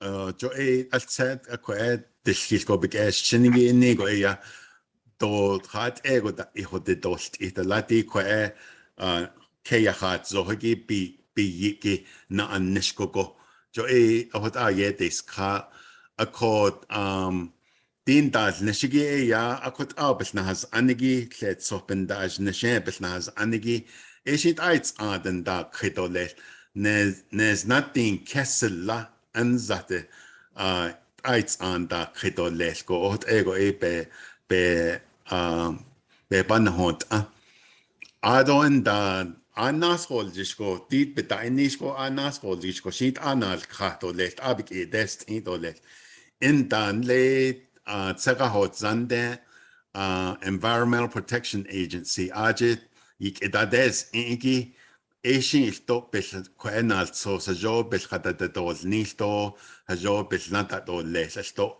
in da kedis zogi ya tenendas neshigil tot abik dest idole nasko holjisko go di khatel nehgi do no wasle na nishal go no washin di bitsis khahot egit ananel idot abik dest idole la. Go ahead. So another part of it is a dust mitigation plan. You know, a plan has been drafted and will be reviewed by Navajo Nation Environmental Protection Agency during the permitting review. It's essentially like using different mitigation techniques for keeping the dust on site, watering to tamp down dust, reducing truck speed limits to 50 miles per hour or less, limit truck idling, limit areas graded at one time, vehicle washing to prevent the possibility of uranium transport, and daily cleaning of paved surfaces used as project exit, and then limiting and stopping soil disturbing construction activities during high wind periods. Kodi hat ego da sesh hat schas do lehigi tot jobik dest in do lesla. Shin the Navajo EPA stop bisnal so had dos nil. Shin data nos in sto yelanda do sesh. Kodi sesh hat schas not lekut. Ben Colson do lesgi shin tonnal zasto lesla. Ado and that chidin that jehigi ya. Jo gonda jehut ya be bahas adoles ashtlate ashtlate sin nel sin se tranel kikogo kon do yego ilgos go chide kodogo be bahas adolesla ado chidet os zingo ilgos do lesgi stot an colson do les in the sejnat zi gogo asto Jobik it dest into lesto to yo sej sango sej not zi that to les in the John later and tingo da sej not zi ado chide ya tanata kisto lesla akod de hat ego da set so panselingo to apa ko Chinal what the lesla con the Tanata Kisto lesla. Ado and Dan lay Dan teen go to Hajo hast edal in tot Hobik in Natal Zasto lesla stotla a kodo yo says hat saz the do les in the Yego tan yol go sto de says the na to les gistot an colson do lesla. A cot ego ebenat. Go ahead. Thank you, Mr. Delmar. Mr. Delmar, I know that we were going to change interpreters, but I believe that C hasn't been able to get on. I just wanted to check on how you're doing, if you need a short break or if we can continue. No, we can continue. Okay, great. I'll be taking the next section. Also, I just want to mention that I do see some Q&A. We're going to be addressing these at the end, just a reminder. So if you do have questions, feel free to drop them there. We'll be addressing those at the end. So for the next section, I'll be going into community benefits. This is a snapshot from what was voted in the 2020 Coal Mine Canyon resolution. This is a schedule of payments, dollars per acre, that the community would receive each year. So the total dollars are going to increase if the community approves the expanded acreage, because these dollar amounts will still be honored in the event of an expansion being approved by the community. Mr. Delmar, go ahead. Kodo ya halit ya di tsek konjen nikilgas angi halit ya bitsado nakhana itto lesla.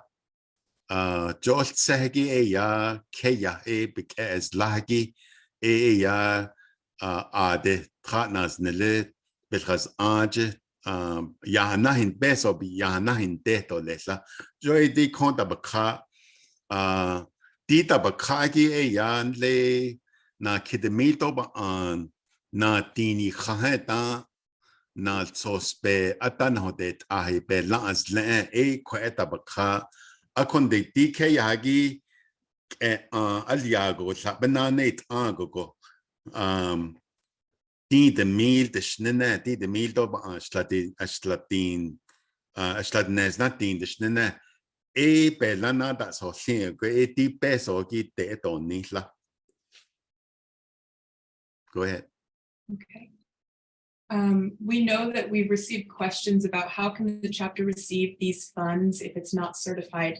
So in 2019, Navajo Power made a capacity grant. It was made by NDN Collective on our behalf to Tulani Lake Enterprises.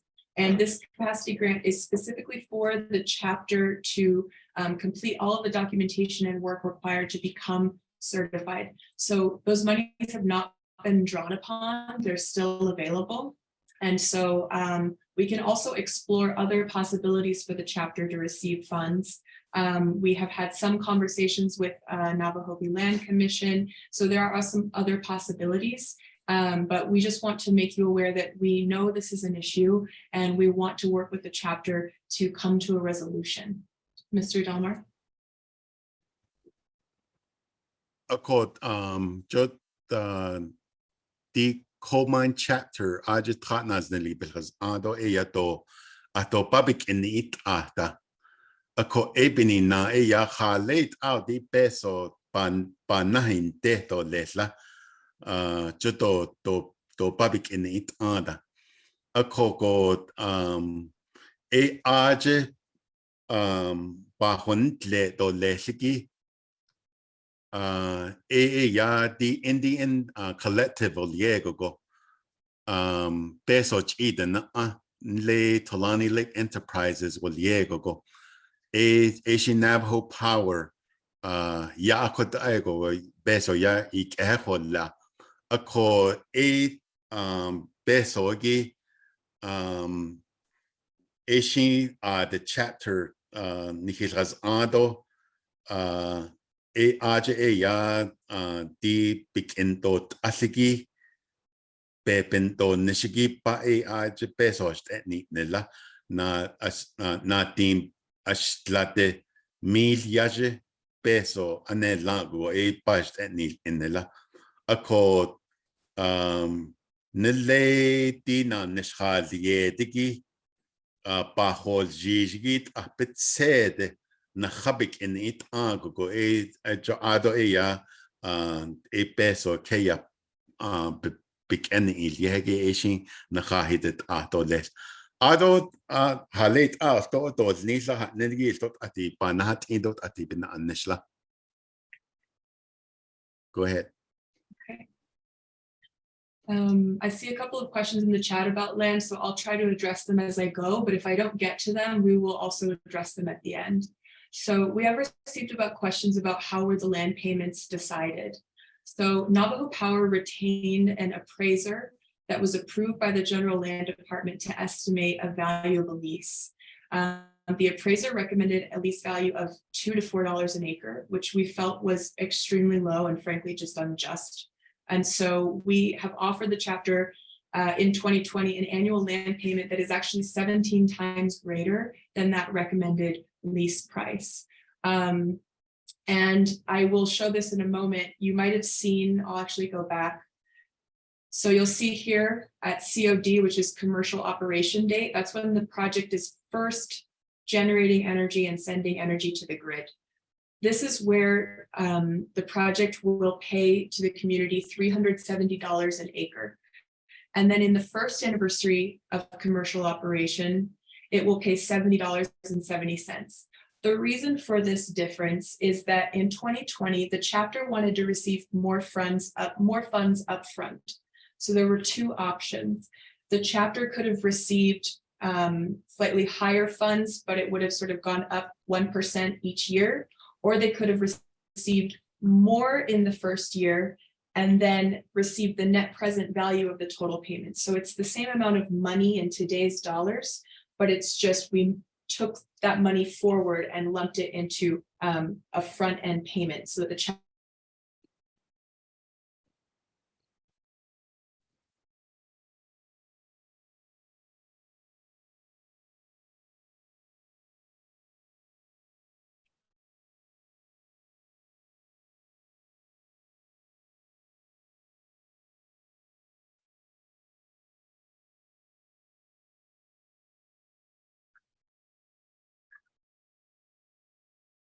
Tell me with us. Can't hear you, Yeah. Del. Go ahead. Okay, you can hear me? I wasn't Yes, sure I if you were can ready hear to, you. I wasn't sure if you were ready for the translation yet. I couldn't hear you Yeah, at the go end ahead. there.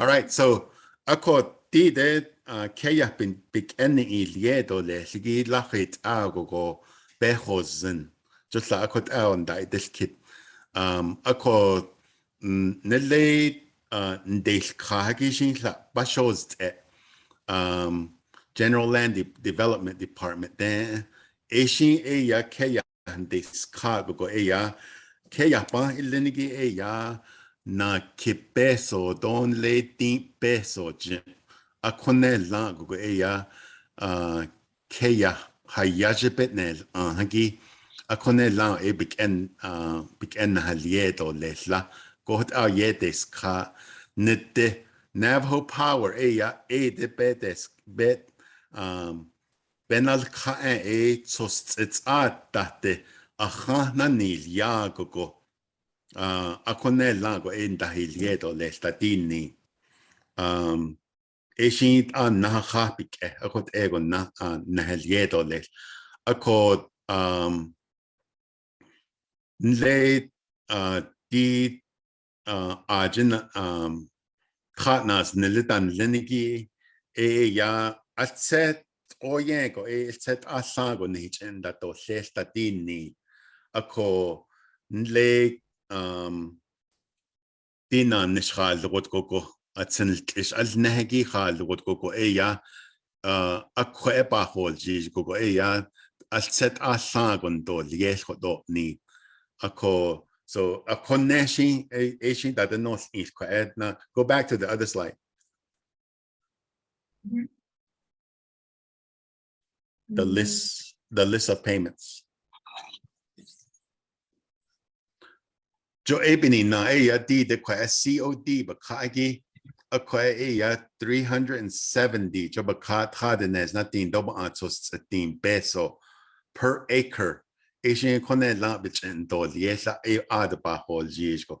Ado ke kon ango be yajo bich oko na heliedo lesla jo epeni nanige sango senle oha hol jisko sango sen hich en da do ses tatini digi na kote ado shin ya na satna khido bikedo satna khido ya sos tindo sos eto shin akone lago big en heliedo les ado atehol ago nasol jistole. Okay, go ahead.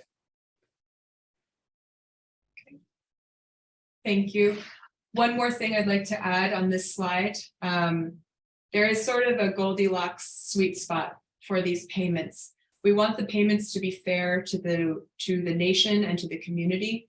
But on the other hand, this project is also competing with solar projects that are being built in Arizona, New Mexico, Utah, so all around it.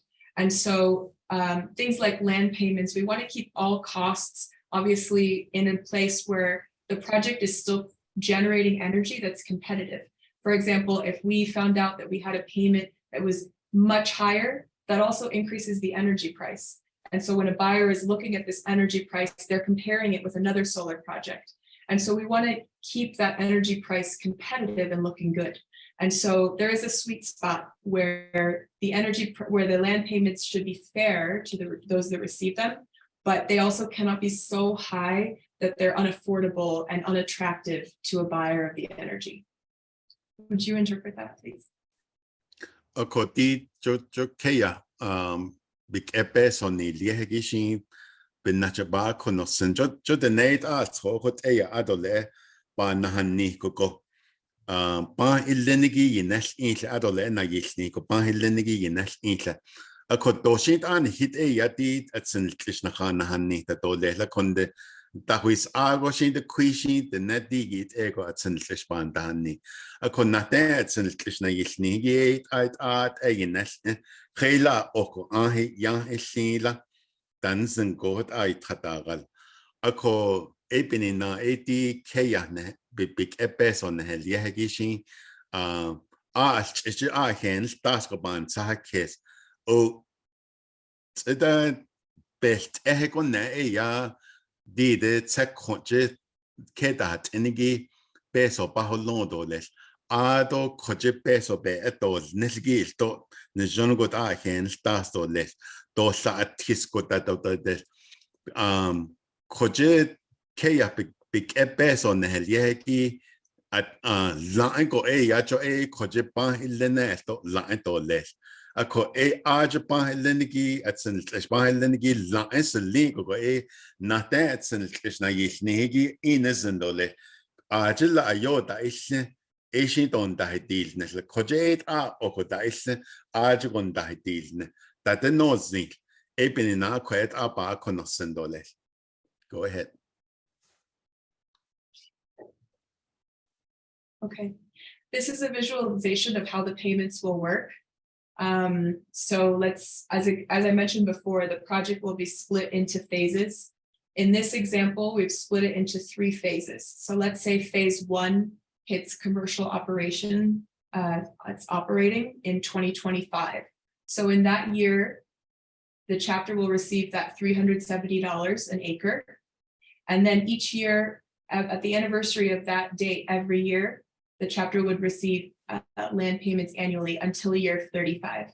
If the land, when the land is reclaimed and restored to its original condition, those payments are still belong to the chapter. They will not go anywhere. So that money can be kept by the chapter. It has nothing to do with the reclamation process. So let's say the second phase comes on in 2026. The chapter would receive their lump sum payment of $370 an acre in 2026, and so on. So just keep that in mind, that the project will be phased, and so will those payments. Of course, ya not ingo ya de na neshapi yedigi ke go ya na neshapi yedole. Ako just open na span sa kesto legi na kidemildo ba na din stla kon egi khako altse a large hal wodigi akwa et zagwe kwa dide tradenes na din do sos din nigo ba ka kwa ndo liesla Ado nas ko deshi ko ke ko na ago ne il ye nasi titole nana na kikon ne hanana lotigi 2026 ko dat na kidemildom ana din hastragon I khako akon ne hanana lgol ko we akwe khadenes na din dom antos din na to lies ado bekedo in hal nehel yehegi ke nan titole nana kha gonne hanana lukot koko ya 2027 go na kidemilo na din tos idi khakone ad hanana lukot koko ya akwesa ntsha gonna to lies ado ke kon nas na ilieto lesla hot ke snel to lesla. Okay, go ahead. So this would show what the chapter would receive for each phase and for the total project. So as we mentioned, the full project is 4,563.3 acres. And so the chapter would receive a total of $1.6 million at COD, that first commercial operation date, the first time that the project is operating. On the first anniversary of that commercial operation date, as we mentioned, the payments go down. And so this would be $322,000 in that first year. And every subsequent year until year 35, they would receive a payment that escalates by 1% each year. So for the full project, the chapter would receive a little bit over $15 million and $1.6 million that's right up front.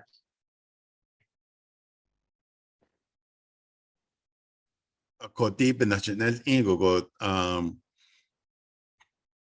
ke yahagi tin de mil do ashla denes na tin do stratin do tra do an soko ke yahat zogo jo ya di na nishal wot go de second خاناز نلبخز آدو إيه تأشها تميل ساقي طبعا تصوص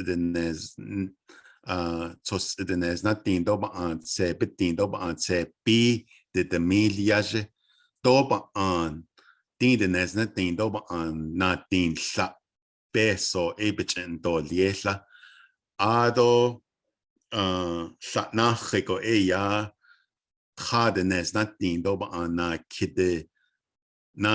كده ميل ياجي طبعا خادناز ناتين طبعا ناتين اشتلا بيسو إيه بجن نا دوليلا نا كيكون ناخيكون نا إيا خادناز ناتين طبعا ناتين نهست إيه دميل ياجي طبعا اشتلاتناز ناتين طبعا اشتلا بيسو إبك إنات بيش إنات وليسلا أكو ناس خالجش كون ليه تخطين طبعا اشتلا ناخك جن أشتخوش كنيت زغو إيه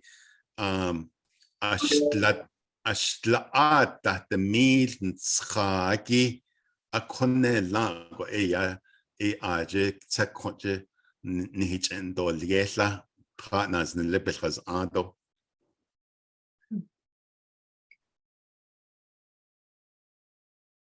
So Go while ahead. topic of community benefits, I'll also talk about the jobs that will be created by the project. Our partner AES Clean Energy, as well as Navajo Power, respects the thank you, Navajo preference hiring law. So that will be respected in all construction hiring, and we've also been respecting it when we are looking at community dynamics and when we are doing any work on site. So the project is expected to generate about 500 or more construction jobs. This is at peak construction per phase of each project.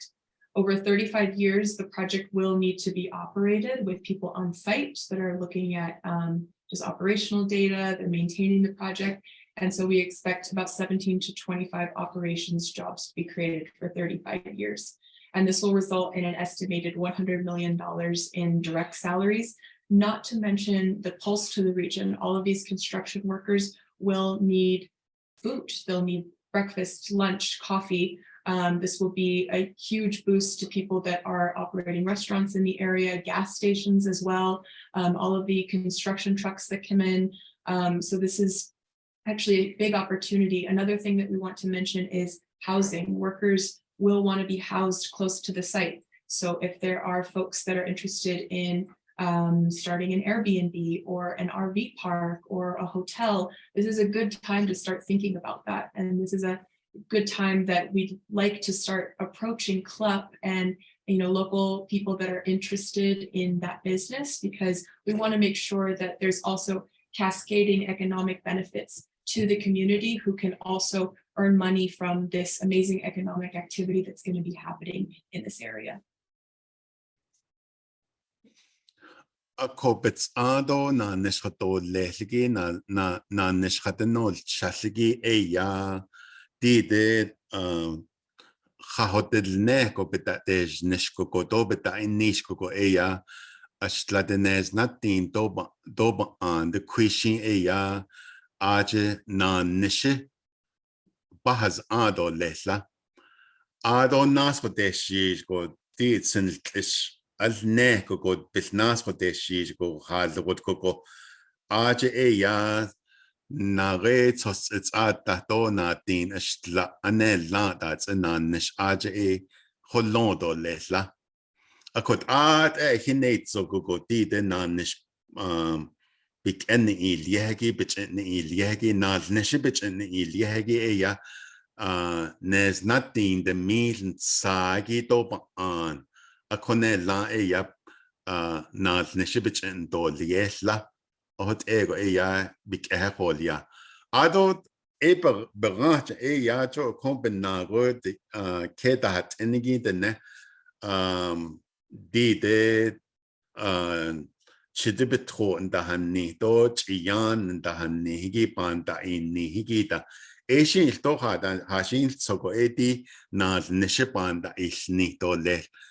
stop bennache kot go benago na nish stop holondo la koda ego in da de shagan kisat nabil kato le jinizangu stop benye ik slago hot ego da bahas ago stop papa hund lego is chance to a quote ego stop beso be to nisco. Go ahead.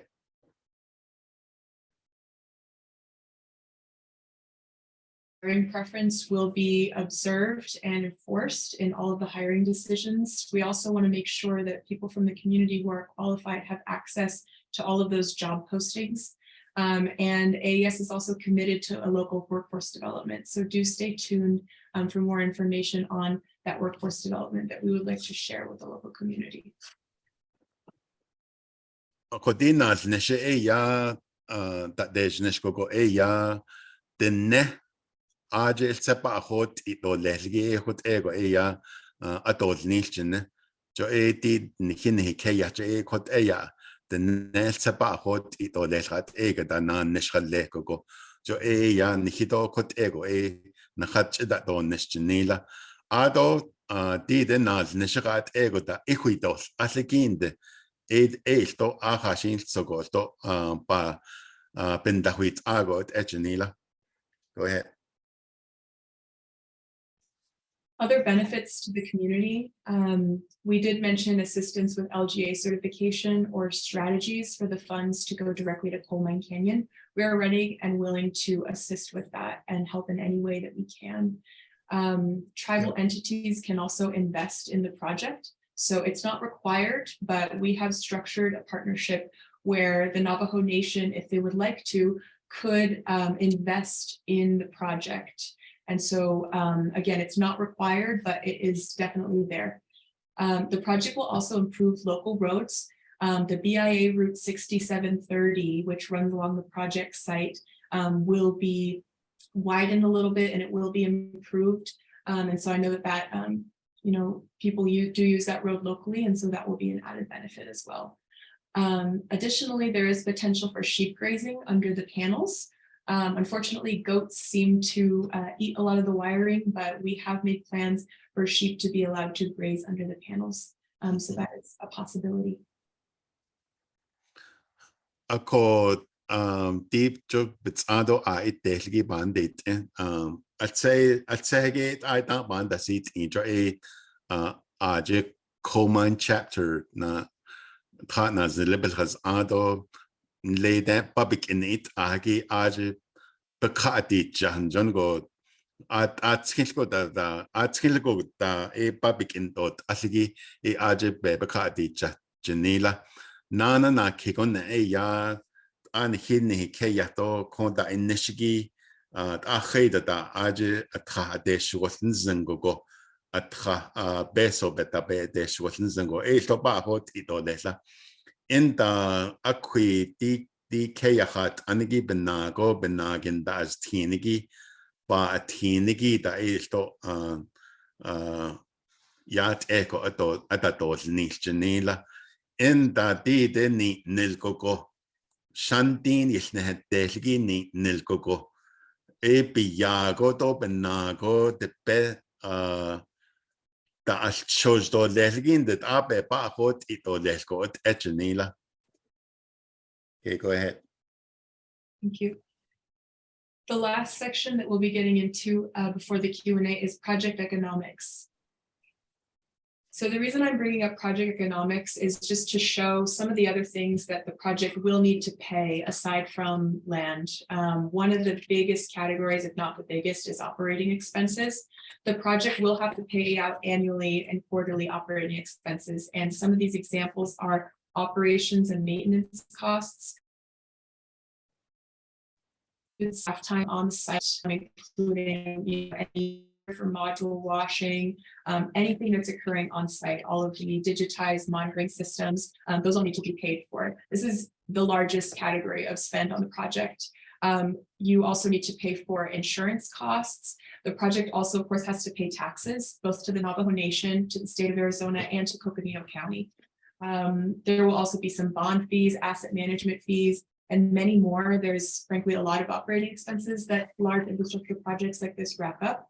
So just something to keep in mind. There are other areas aside from just the financiers who obviously want to make a return on their investment.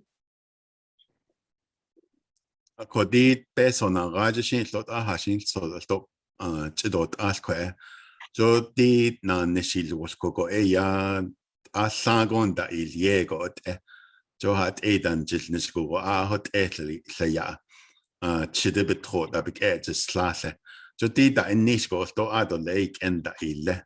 Ako jo sehgi eya Yinnashil was to legido bepa hayado legi ado lehest edad nekoda beso mahille ado big dest just beso mahille in the adolescent nelgi tata gisigita edo beso mahille do beso chana nelgi aje sto beso yoketle in the inal tra sto le host to hot so then to in the hayago hatathlie so then sto age keya hagi be inal age bitchin da halie ado peso al ingi sto income tax islinigi sto host to hot so to let's hot sunday sto akut yo ketle in the o ba hayado has awards and doi at age le had da atsko da ajnishko dina nishgin etzago ade to ne el nehgin de in de peso mata ilingo kom big en nata ilye jo eshi ajen da ilye aba konosen. Go ahead. So one thing I'd also like to get into more detail about is the taxes that the project will pay. As I mentioned, the project will be duly taxed. And so I want to make this clear because this is actually one of the places where the project is it's generating energy that will be much more expensive, we believe, than a project off nation. And so this is something that we're trying to solve because, we have these two jurisdictions. So on the one hand, consider a project that's in Arizona off the nation. An Arizona project is taxed in a different way than a project on the nation because there are different tax policies. So the Arizona actually has considerable tax benefits for solar projects. They do not put sales tax on equipment costs. Also for personal property taxes, they have considerable deductions. And they also, for income tax, reduce operating expenses and depreciation.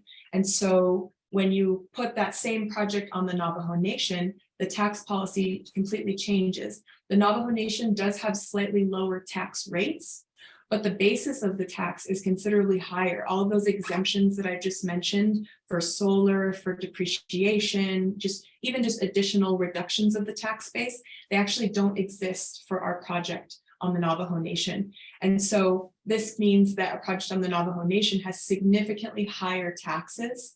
It actually makes the project under existing Navajo tax policy impossible to compete with those other projects that are in Arizona, New Mexico, Utah, et cetera.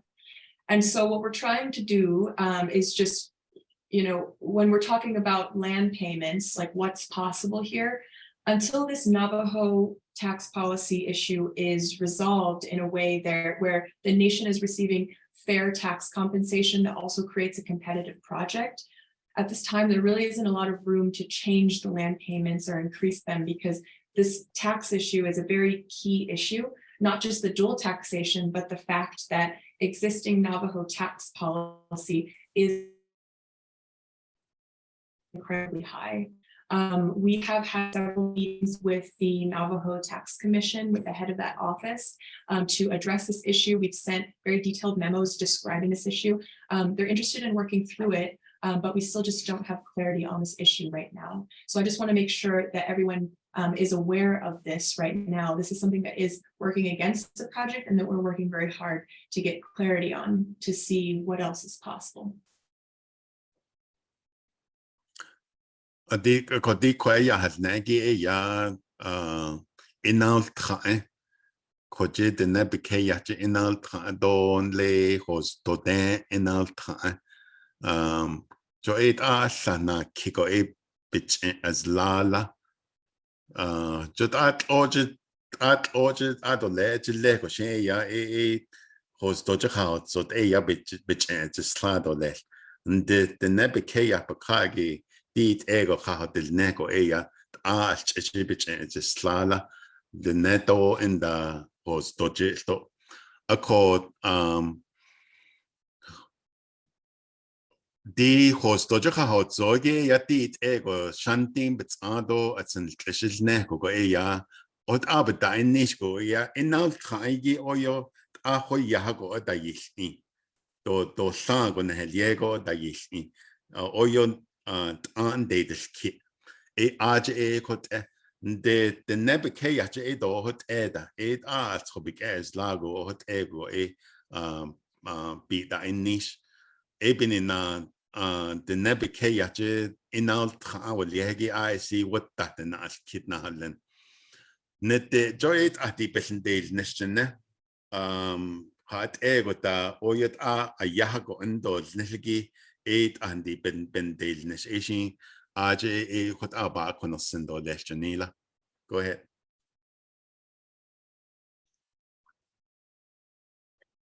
In the next slide, this just repeats what I just summarized. Solar energy is currently cheaper off the nation than on nation, and it's actually inhibited a lot of solar development from private companies on the nation because they just can't compete in that tax policy. But that's something that we'd like to change. We'd like this project to exist. So even though current Navajo Nation tax policies do result in significantly higher taxes, we are in discussions with about the issue with ONTC. Until a tax agreement is reached, land payments really can't be renegotiated until we have clarity. So I'll stop there. The oyot na named into inal time nenegi did never kayache inal time I see what takona kidigi binina oyot anant ajene did ego go na nishapiti yod woligi apanant ago oyosin a conde at the bisband date indot at the bisbandalnish a cook at ehegi at inal time as kidigi ban saha kesko benashn ban saha kesko I see what that in as kid eben in dit ego na nishape di old ligi oyo nains ego nains agot ba konosendole. Go ahead. Thank you. So this slide just shows an example. This is an estimate of possible taxes that we believe the project will need to pay out to Coconino and Arizona as well. Obviously, we would like the Navajo Nation to be the primary tax beneficiary, but without a change in tax law between the Navajo Nation and Arizona, we do still have to honor the current tax agreements that are in place, which means that the project will pay dual tax. Our estimates for that are $11.9 million to Arizona in transaction privilege tax, which is very similar to a sales tax. Also to Coconino County, they will receive about 2.8 million in transaction privilege tax. And Coconino County does charge a personal property tax, and we've estimated that at $8.6 million. The county and state will not tax the land. There will not be a real property tax. They will just be charging personal property. So the equipment, the modules, the steel, all those sorts of things. So these are our current estimates for Coconino and Arizona taxes. These are annual or? Total life. Over the life of the project. Oh, the life of the project. Okay. All right. Okay. So the just tax is at construction and property taxes each year. Okay. Ako di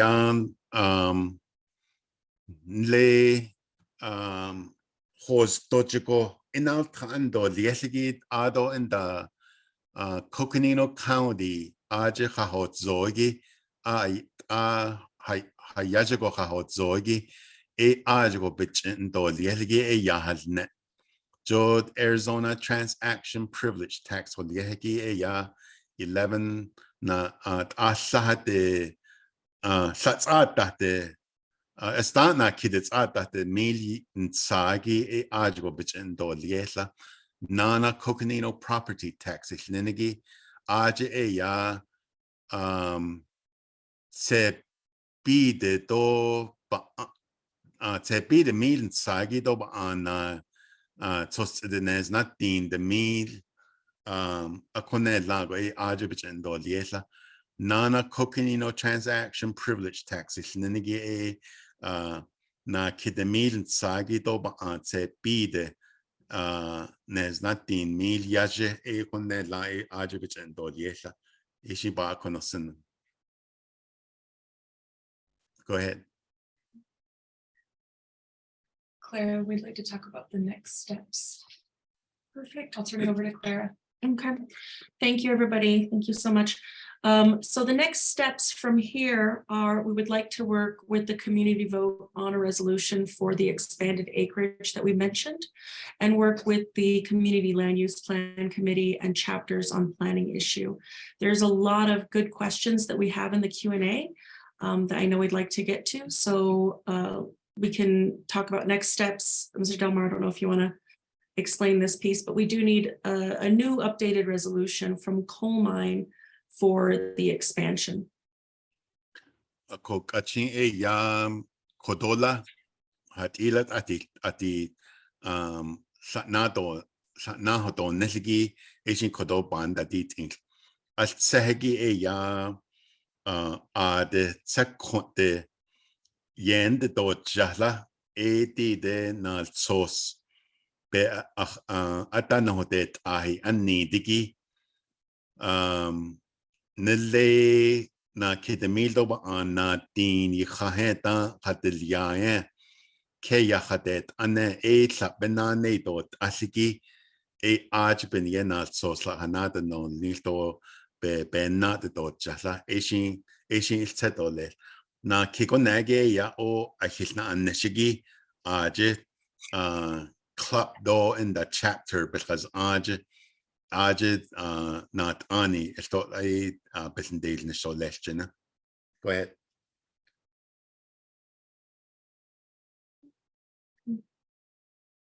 On this next slide, we'll talk a little bit more about these issues. So the updated resolution that we hope to get support for that recognizes the application for land withdrawal is for 4,563.3 acres. The chapter will work collaboratively with elected officials, club and community members to support the project. The payment term sheet that the chapter passed in 2020 will not change.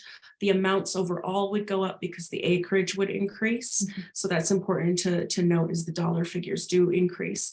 Resolution and term sheet are between chapter and the project. So that's kind of the highlights of the updated resolution that we would put before the community for consideration on this increase.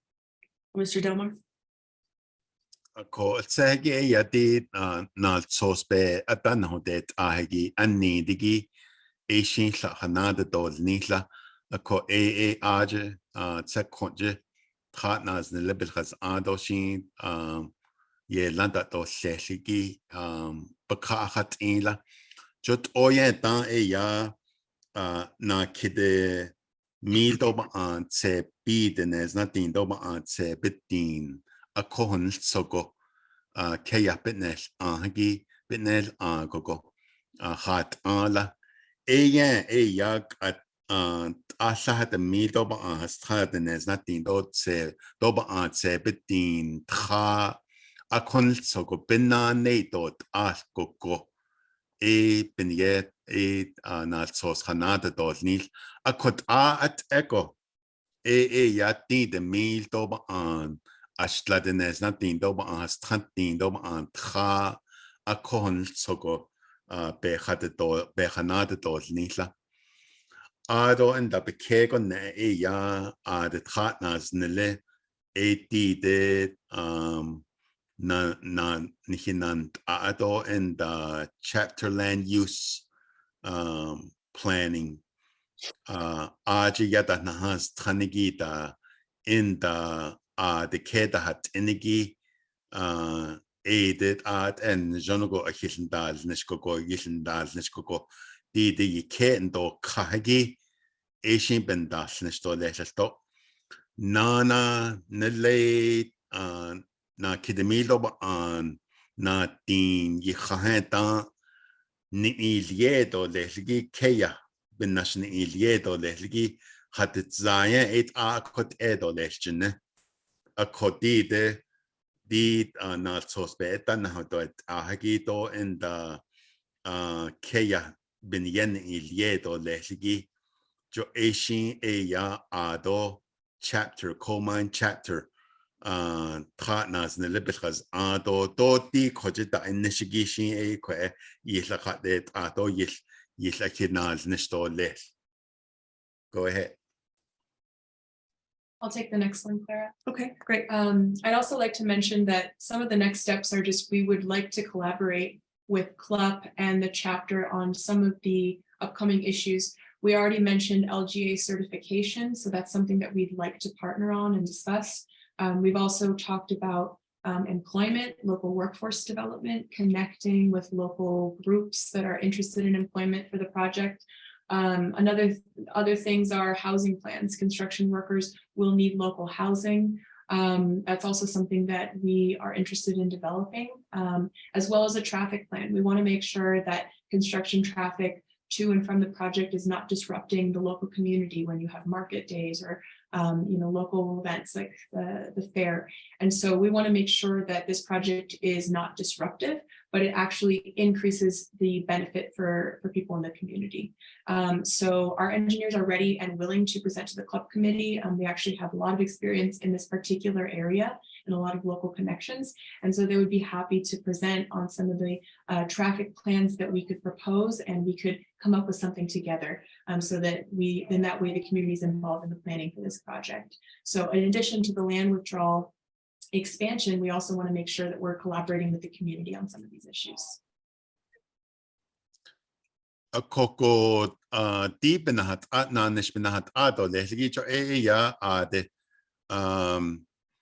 partners nilitan linigi to in the chapter land use aje in das nishigi keya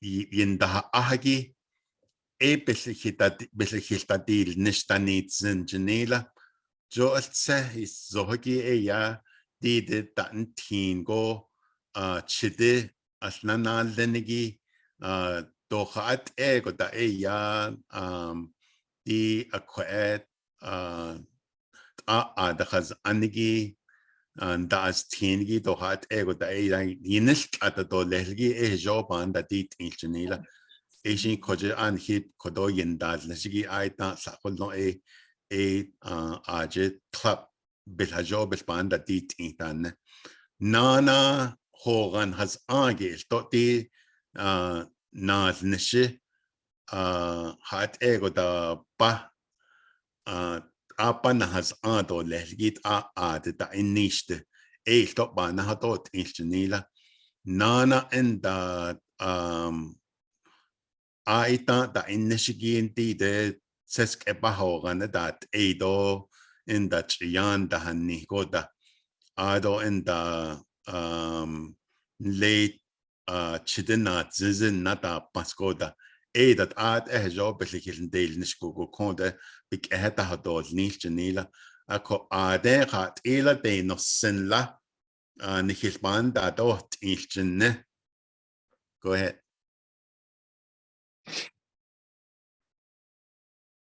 Okay. Let's see. We're just waiting for the next slide. Oh, I guess that's it. Yep, that's it. That's it. I was like, I wonder what the next slide is. Okay, great. So with that, we do have a number of questions here. We'd like to give folks the opportunity to. Is Senator Hatathlie moderating the questions and reading them? Yes, so I think how this should work, Senator, if you're with us, if you can go through the Q&A and read aloud the questions that you select. Either we on the Navajo Power side can answer, or we may bring in AES Clean Energy to answer any questions that might be relevant to their areas of expertise. So with that, Senator, if you wouldn't mind kicking off the Q&A session. Thank you again. Thank you very much. First of all, I just want to reiterate that my appreciation for all the individuals who are in attendance virtually. And I wanted to state that this virtual event was not something that was planned intentionally, but it was in response to the overwhelming request for concern for snow, mud, and safety. So we didn't want to just cancel it, but we wanted to provide this opportunity so that when we schedule the next in-person meeting, we would be able to have everyone in attendance have some level of understanding to ask additional questions that they may have. And then the internet reception, I know from our side, the internet, I don't have any issues with it, but I think it's just the reception out there. As we all know, those connectivities is always an issue in rural areas. So with that being said, I'm going to go ahead and start with the questions. So we have a COD question from Senator Hatathlie. I know that that was a question that was answered in the slide by Adele. And then it says, are the rates different now, or is chapter stuck with the rates in 2020? And I think that was answered also, is the latter part of this presentation, the rates are not going to change currently the way that it's set up. And then it says, what are the other possibilities for reception of funds?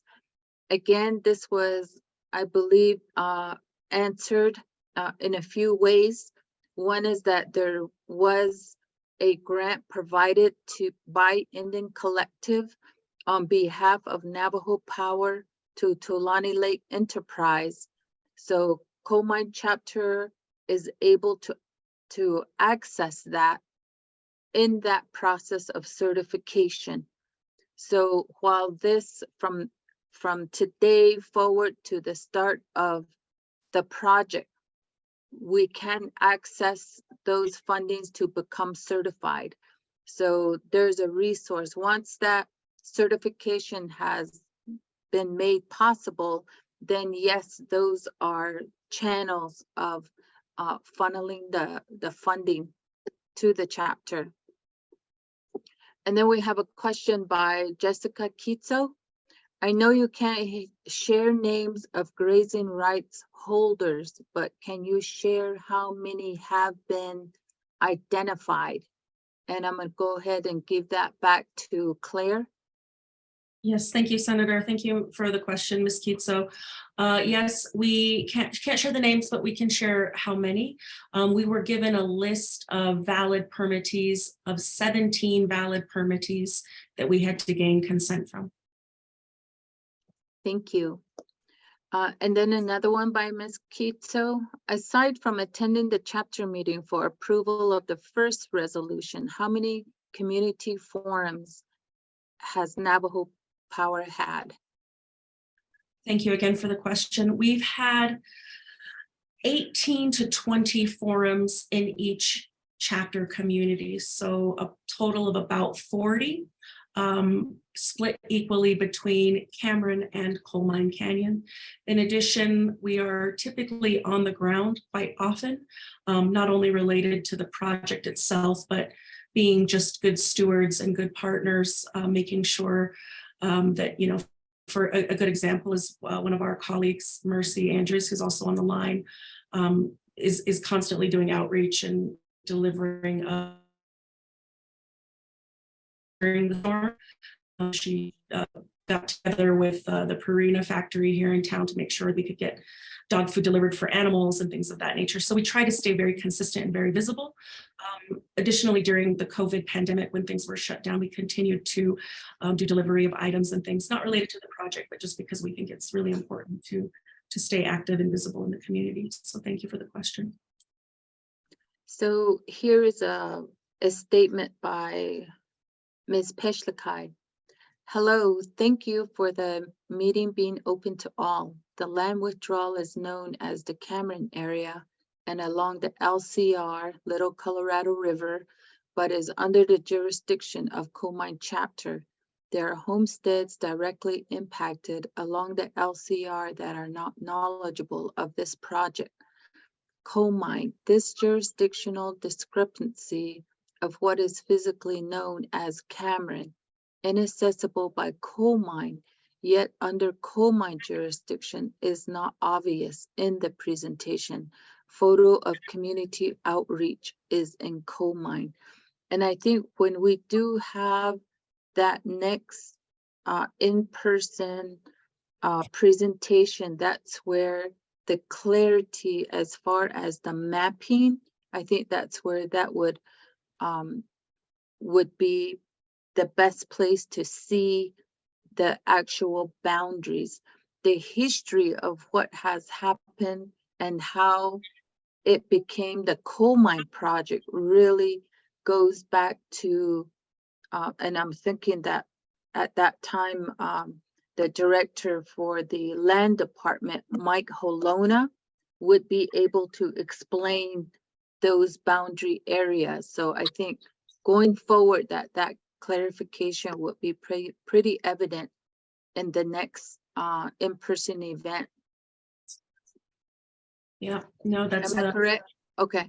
Yes, Senator, thank you so much. And again, we don't obviously set the boundaries that's given to us from the land department. There is a long history of, as we were under the impression that it was also Cameron area, but it was clarified to us that it's under the jurisdiction of coal mine. However, we do have to work with both communities. And even though this presentation is focused on coal mine, we are working collaboratively with Cameron. We had in the past with the previous chapter leadership. And essentially, we have to work with both because while the project itself is sited in coal mine, the transmission will have to go through Cameron. So because of the way this all unfolded, the commitments that we made to Cameron from a financial perspective are still in place because we still need to work collaboratively with them, and we want to honor those obligations and commitments that were made early on. Mm-hmm. And so I'm going to add what we've the questions that were asked in Navajo right now.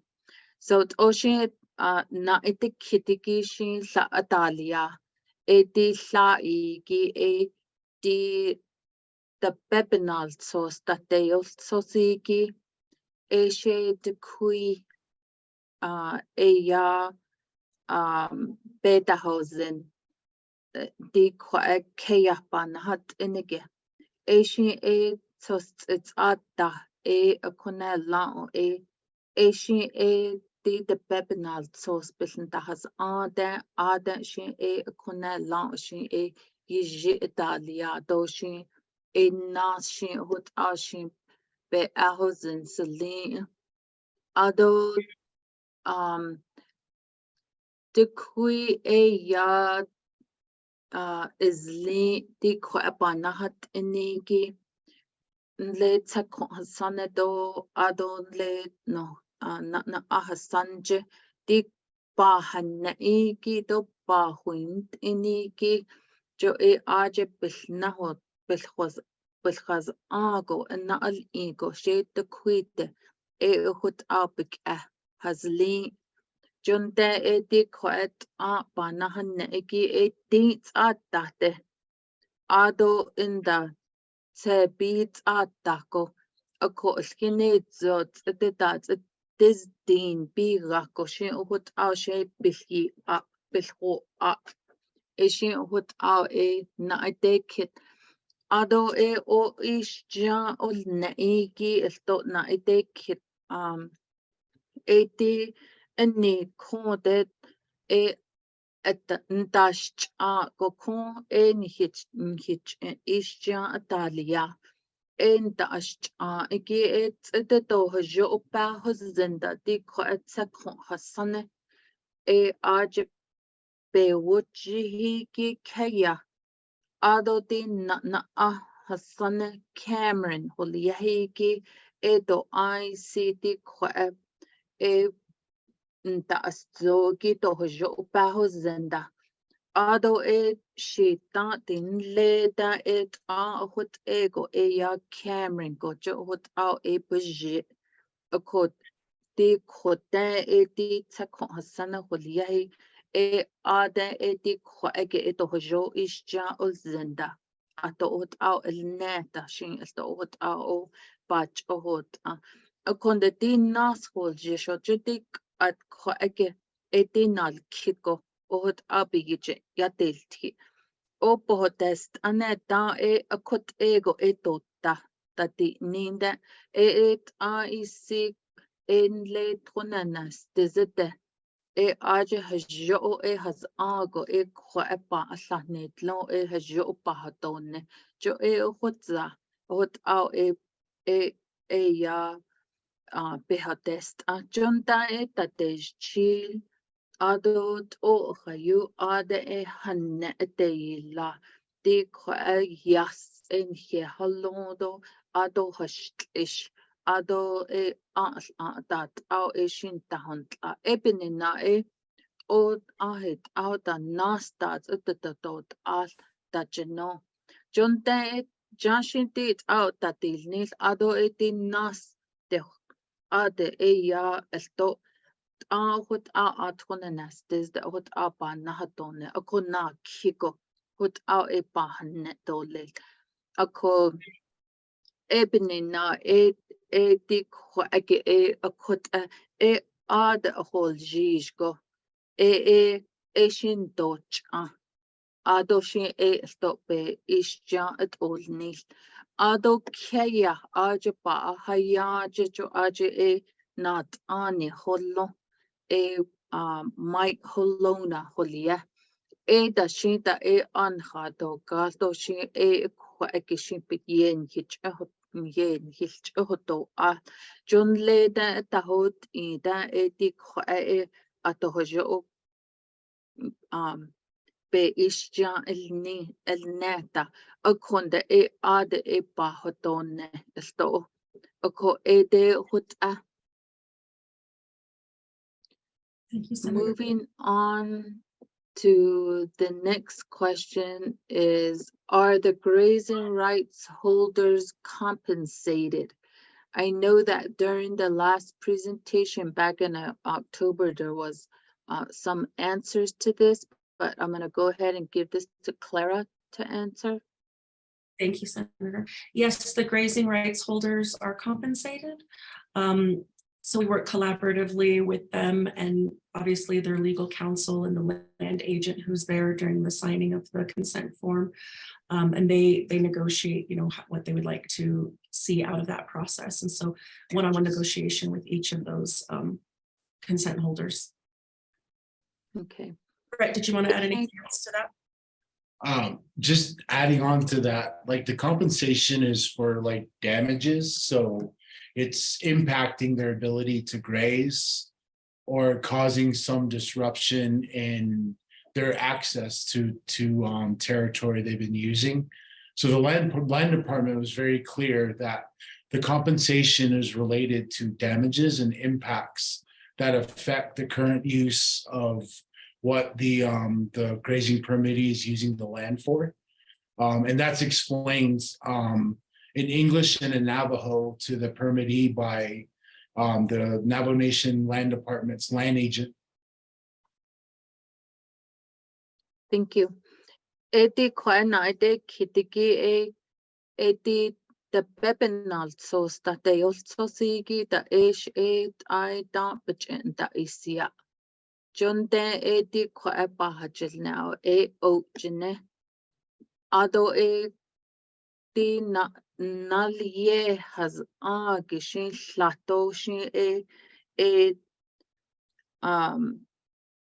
be has ani shin pitatet el kit does neldi sadiki akoti the bet nan kade ke shi na ga ke be gashi na ga ke ta eti ko a het out that nache hoto nilto adoti ko nan nishpant il de que yo ti hashin so shin halte ko shin has adole que ti konal tlosh na rago el chojeki shin nan nishan chado shin bekek shin nat nat ko shin ti kwent olielke shin shin shin nalie ki shin bitadet do big test de shin what shin Latoyan Yatalti or she hut out a yapik taholia. So next question is, are there any families being displaced by this development? What is the proximity of homesteads? And then what is the buffer zone around the developments? And I know those three can be best answered together. Yeah, I can take that one, Senator. Thank Okay. you for the question. There's no residents within our project boundary. We're not displacing anybody's home or asking anyone to relocate. We purposely picked an area that was that one met our criteria, but also didn't create an adverse effect on the community.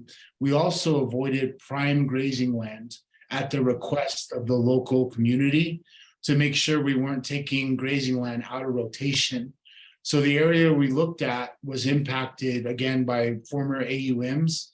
The other thing is it's about 2.5 miles from the road, from the Highway 89 to the western border of our project.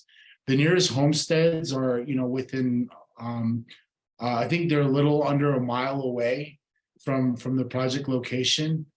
But there's nothing directly, there's no one living directly adjacent. And the reason there's no one living there is because of the AUMs that are located there. So that's the answer. Thank you. Akoti kwa na ite kitiki nanish ilneke akwa ke she ti do khida yitiko paganda to ta benach paganda shinti home site lease Asian hut aushin etesne esto Ado Banago Kunt Odo Banago Kwa the Hashin so she Benago has Akoti in not at all Nihigi Asian Raushi Arjip Benite the kid Akoti Kodot Baha or Ziki Edi Heda Edi ICP Rahaketi Kwananish Dol Nishat ICP Rake Paganiki Takato Sahut Auharanda Akonde Anas the Ayats Editaze Ashae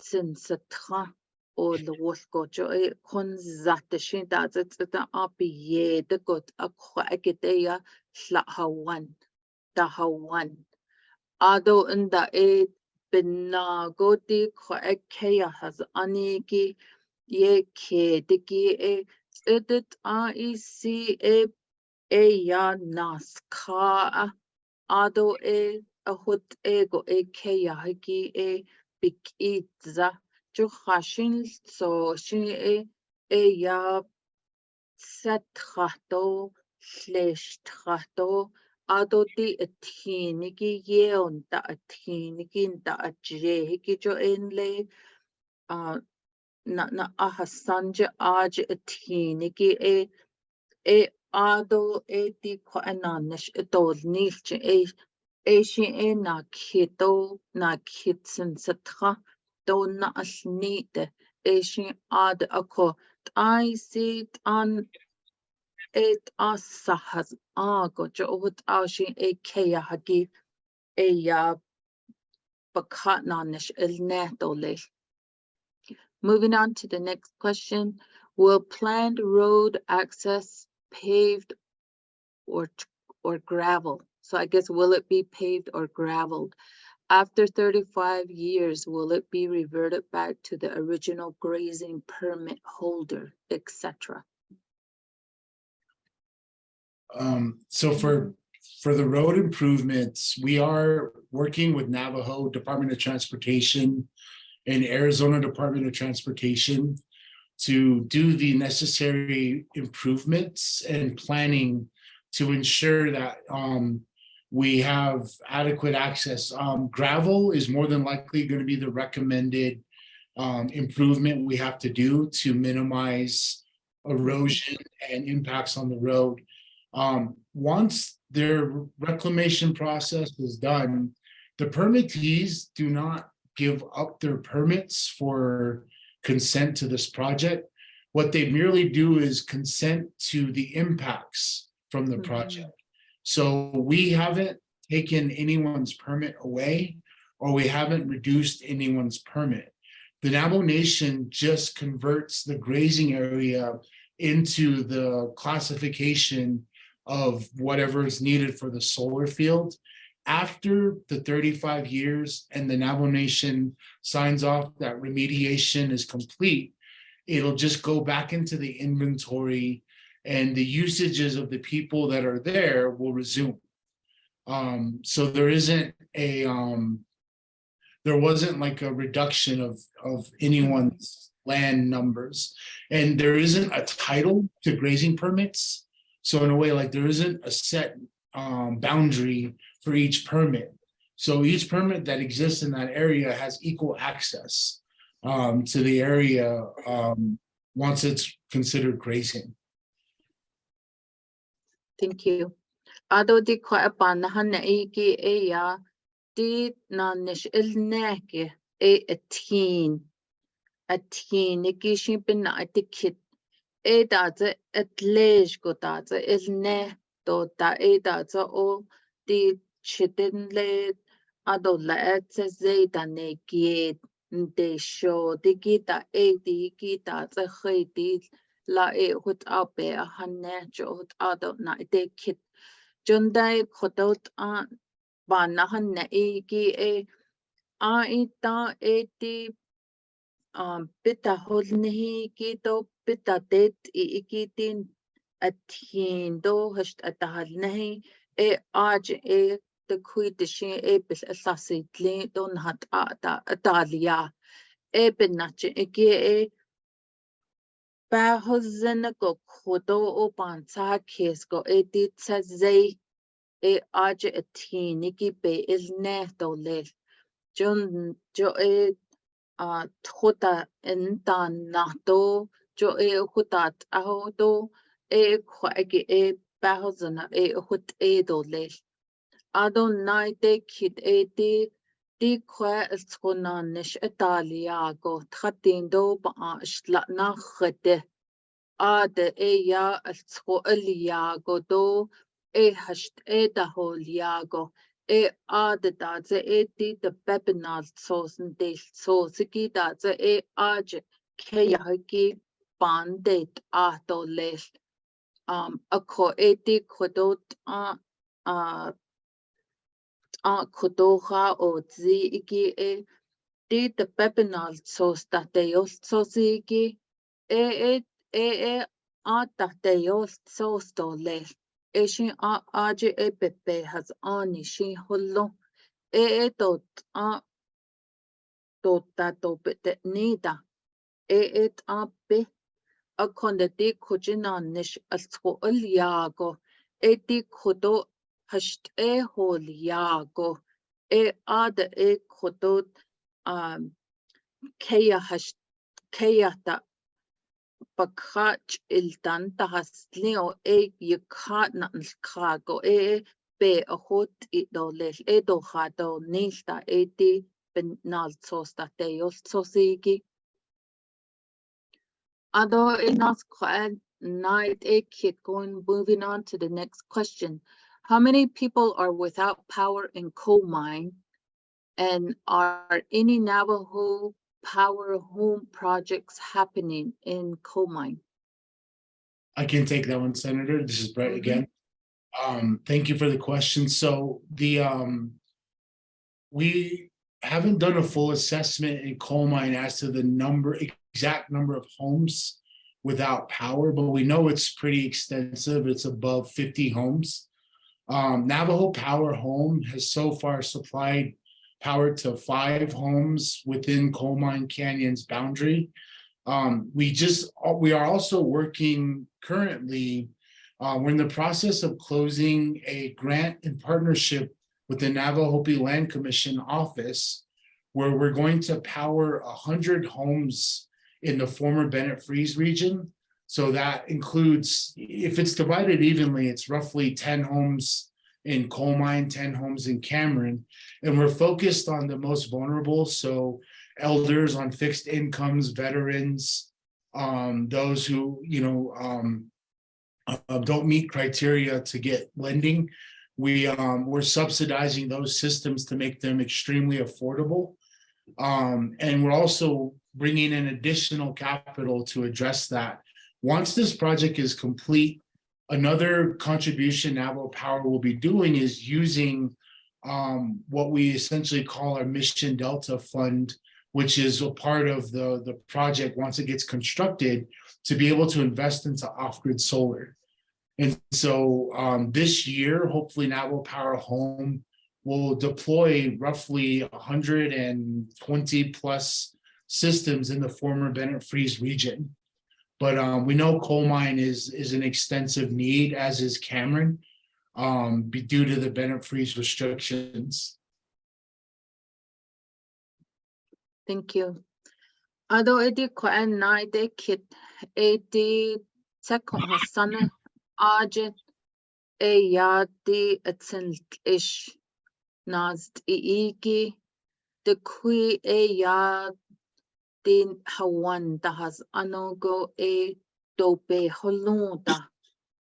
Ado e di kudo Navajo Power jo is Satoshin is dopenanish edish nle atentin be etsin ish iniki nle ogo that dit out dahntaz anle do dae Hawan baka gita tasla dahntaz nelle jo e hut out e be etsin ish inle jo hut out dopenanish edish Asian ko agena diki a ko edit naho ya naho ne eki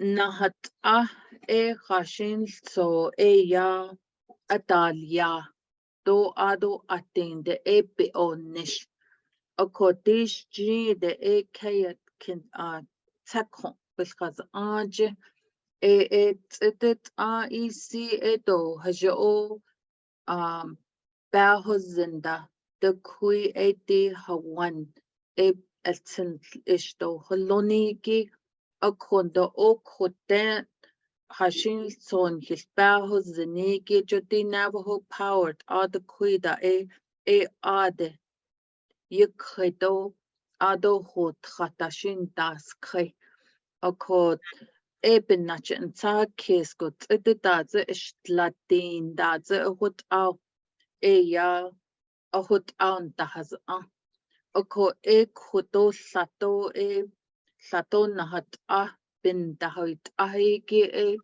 eti Navajo Power asto asati asto nanish bita nish eti Mission Delta Fund Hodiego Eshin Sati ya nanish holodo sati ya asto peso pahalo ako eti shantin yisnehates ko hut out is iniki eti the kuita na khaya ta beho Bennett Freeze holiao kaya histin holiao jo hut ego ya beho benachet do biyich ya di hashin so di hawan o hayuj hashin la na khe ye ke tatanastli abent o nish ado hist do nil ado tkhupil ya do los ado tsil ishbe holon do le jo hut au ye a kede sli edi kaya histiniki ebenache ebenina edi na nish etol niliki mission delta fun holiahiki satanaz din do pa ana din ochuna la go ya hawan da has ago aja hut au be edi jato be edi lwal ako hashin so ya di takon hasanje aja ya shin bent o nish entok at ya to hoje o pa hozinda akonde atinde be o nishto aton atinde ya nahat dalne ado nas na holjisto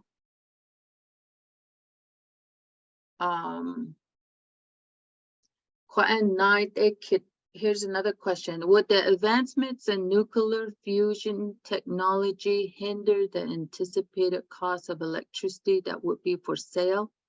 If that happens, how would Navajo Power ensure expected payments for the acreage is not affected? That's a loaded question, but I guess don't make it too technical. Yes, I mean, of course, there's always advancements in energy development, whether that's nuclear, hydrogen, etc.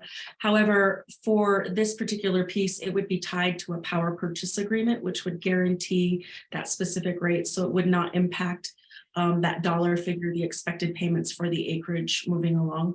So yeah, it's a good question, and we'll have to see what unfolds in the energy markets for sure. And just to clarify that a little bit more, the land payments are they're not attached to what the energy price is. They do influence it. But once that price is set, the land payments are not going to change because they're governed under their own contract. Yeah. What I was trying to describe earlier is that because we haven't sold the energy yet, the land payments that we're offering are influencing what we can offer as an energy price. But what we will honor the commitments that we have. The project will not, if there's a change in the energy landscape, that will have no impact on the payment. Ado kunchi naide kit din le hoz doppel gehot zoje ado in le kinahal gden di ishtlatin kayapel gehot zoje jo aje hashin so di chidibetho do ado di etzel ishto ado tida at ego di be onish ako di late dehanat nahani hike ado late isi le huyatle ako kwa beso be el inigi ado bek as lahi ki jo nal kit dehanat do yahanat jo bek an sa kes go di khute be is rate ane di kaya kwa bek as laha da she laho toni jon da naho zi naho sad analiagi entaka etin led ho niligi o ta ho niligi eti na kaya big end o nil big end o lieligi eto sa ito lista ako ede hot ishe hot out sad analiado le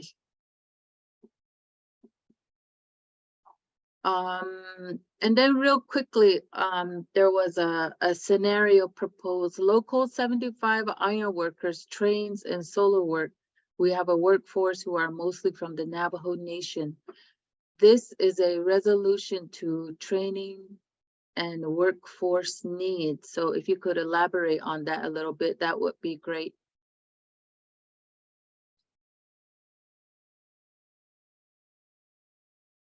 Can't hear you, Del. And would you mind, Okay.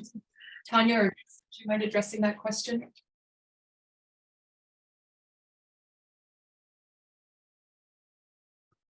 Tanya or Justin, are you with?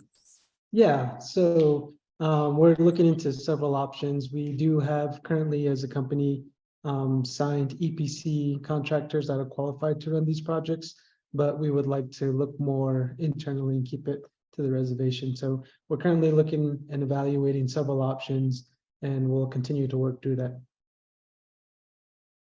Thank you. Eshin kwaege shin e khashin so shin e o hanna elia. Ako khashin so e di denne bekeya baka e ya di nled ado la eskite yinhle. Ako jo e what out e khashin so e di o khayu e argent dalnish. Nlen zagon tatakahogo jo adata e di besh eskitatilien ho jo hot a e yindalnish. Akolla e ya hashitat e kishi e di na anish baya atki igi e benanish etel e. Hashin so da e ahit aho da e shitat e khoendalnish got abe e hot I got do le shijino e hajozi na e o na hanne igi e o e ani hut e do ado e shin satoshi esto na hat e hut a beat dasto. And then moving on, explain how electricity is sold and explain how these megawatts can't be transmitted to housing. I think that question can best be explained during the in-person session, but just a quick overview of the market utilizing the transmission lines that are out there in comparison to what can or could be offered at a local level. Yeah, I can take that one, Senator. So Okay. the a megawatt roughly powers about 200 homes. So 750 is roughly 200 or 150,000 homes that could be powered by our project. And at the megawatt level, it's added to the grid at 500 kilovolts. So that's where, you know, the big transmission systems then carry the power across multiple states. It has to be that high, you know, to maintain, you know, its power at the end use. But each home is about 120, 240 volts. So that line is literally 2,000 times greater than what powers your house. That's why we can't directly connect our power plant to homes, is because we'd have to step down the power 2,000 times. Thank you. Eshi kwan naide kiti atsen ish ilnahigi khashint ago eya nahani dole.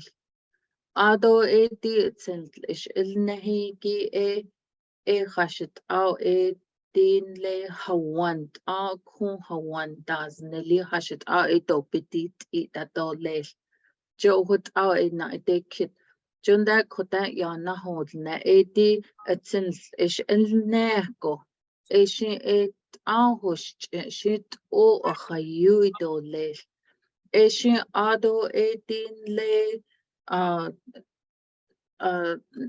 na hasande e ade e ya e beniye hasht ahdet a transmission hol yahigi she a argent she a betatit eto ado she a watch e yapini yesto nata e benache e di khata huisot go she aje she e be is ni to le e she e hut a kwa na go sa hawan go e aje bit it go e to be hona ade jut o khayu a ta e ya atsil she ki il I dole.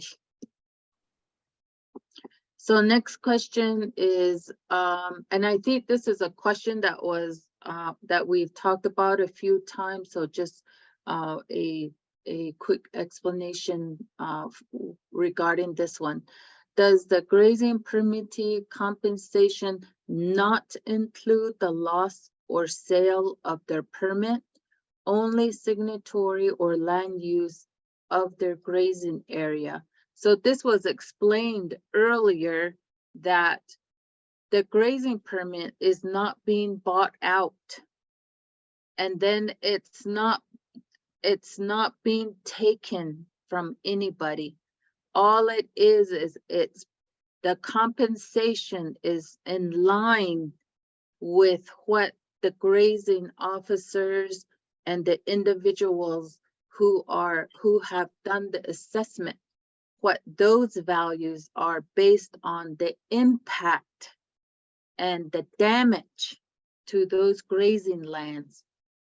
And so if you want to know about that more in detail, that compensation schedule, that goes back to the Navajo Nation grazing officer. They're the ones that are in charge. They're the ones that provided the recommendations, and that's how the compensations happened.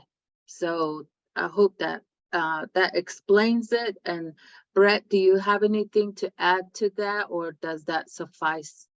That's really good explanation, Senator. That's Okay. Let's see. Okay, so I think this is going to be the last question. It's 1:32, and we're going to go ahead and take one more question, although there's a comment that's here by Shauna Yazi as a grazing permit holder did state, I live there. Our ceremonial grounds are there as well. So moving on, what type and quality of power assistance will the homes in Coal Mine and Cameron get? Solar panels, water tanks? How many homes will get power line hookups from the solar farm? And I think that goes back to the community benefit or community impact. So Brett, I think you're. yeah. Thank you. So the type and quality. So we have Navajo Power Home has solar as a service, and what we do is essentially install a residential power system at the home that matches their energy use, and there's a meter included. The system is fully serviced by Navajo Power Home, and any outages or equipment failures are replaced and addressed by Navajo Power Home. Right now, with the way that we've been working with the Navajo Land Commission office and others, we're hoping to bring that to first. We're focused on the grant will service again the most vulnerable, the elders, veterans, and the cost of that, I believe we're looking at, is going to be around $12 a month for each user. And that's just to pay for the maintenances. The rest of it is covered by the grant. And then there isn't any directly connected homes to our solar farm, but the revenues that come from the project, once it's constructed and once there's payments being made, once the power is purchased, that will go into a fund to bring solar to the community based on the assessments. So we are actively working with the chapters right now to get an idea of how many homes need electricity in their communities. and what is their individual status. From that, we'll get a priority list, and we will work with the community.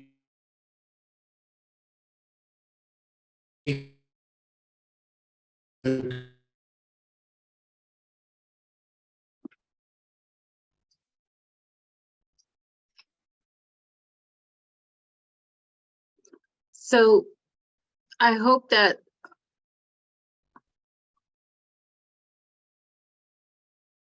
Brett, are you done? I was just gonna add one more thing. Right now, Navajo Power Home actually has 30 clients. So Cameron has been signing up, the community has been signing up for the service. In coal mine, we recently just started going out and getting names and doing assessments. So that'll continue. So, you know, we will have more and more services out there this year, even before we get the solar farm built. So we want to get people power as soon as we can. Okay. So thank you very much for everyone being on this webinar. Again, we will make sure that we continue to plan the in-person event. So based on what has been heard here, please get some, if you have any questions, bring it to the next in-person event. So thank you. It's a privilege and an honor for me to be a part of this discussion and to work towards the end goal of educating and then to make an educated decision on this project. And I just want to say again, my purpose for being here is to moderate this project. And I'm not coming with a message to say yes, and I'm not coming with a message to say no. My primary purpose is to make sure that we have an intentional space to educate, to learn, and to understand, and then provide that opportunity to ask questions. I know that my dad used to always say, it's so easy to get upset. It's so easy to backlash and say things that you may regret later. But it can be challenging to formulate communication in order to have a progressive and informational setting and conclusions. So thank you very much for your attendance, and I look forward to the next event, and I will make sure that the weather's perfect. We all need to, you know, it's not a bad thing that we have the snow, right? It's actually a beautiful blessing, and you know we're gonna have crops this coming harvest, so it's a wonderful, beautiful thing. And again, I just want to say thank you very much. And being the moderator of all of this, that was my primary purpose, but I think my husband spoke more than I did. So thank you for this opportunity to Navajo Power. And with that, I'm going to give it back to Clara. Thank you, Senator. And we thank each and every one of you for being present today. Again, this is just the tip of the iceberg, so to speak. I know that there's going to be a lot more questions, and we do want to answer all those things and help navigate through this process as best as we can. We really appreciate the questions, really, really good questions. We look forward to rescheduling very soon and meeting in person. Brett, did you have any closing thoughts? Okay, man, a few words. But yes, thank you. And please stay safe out there in this weather with the mud, and check on relatives and all that good stuff. So we appreciate you all. Thank you very much, and have a great rest of your day.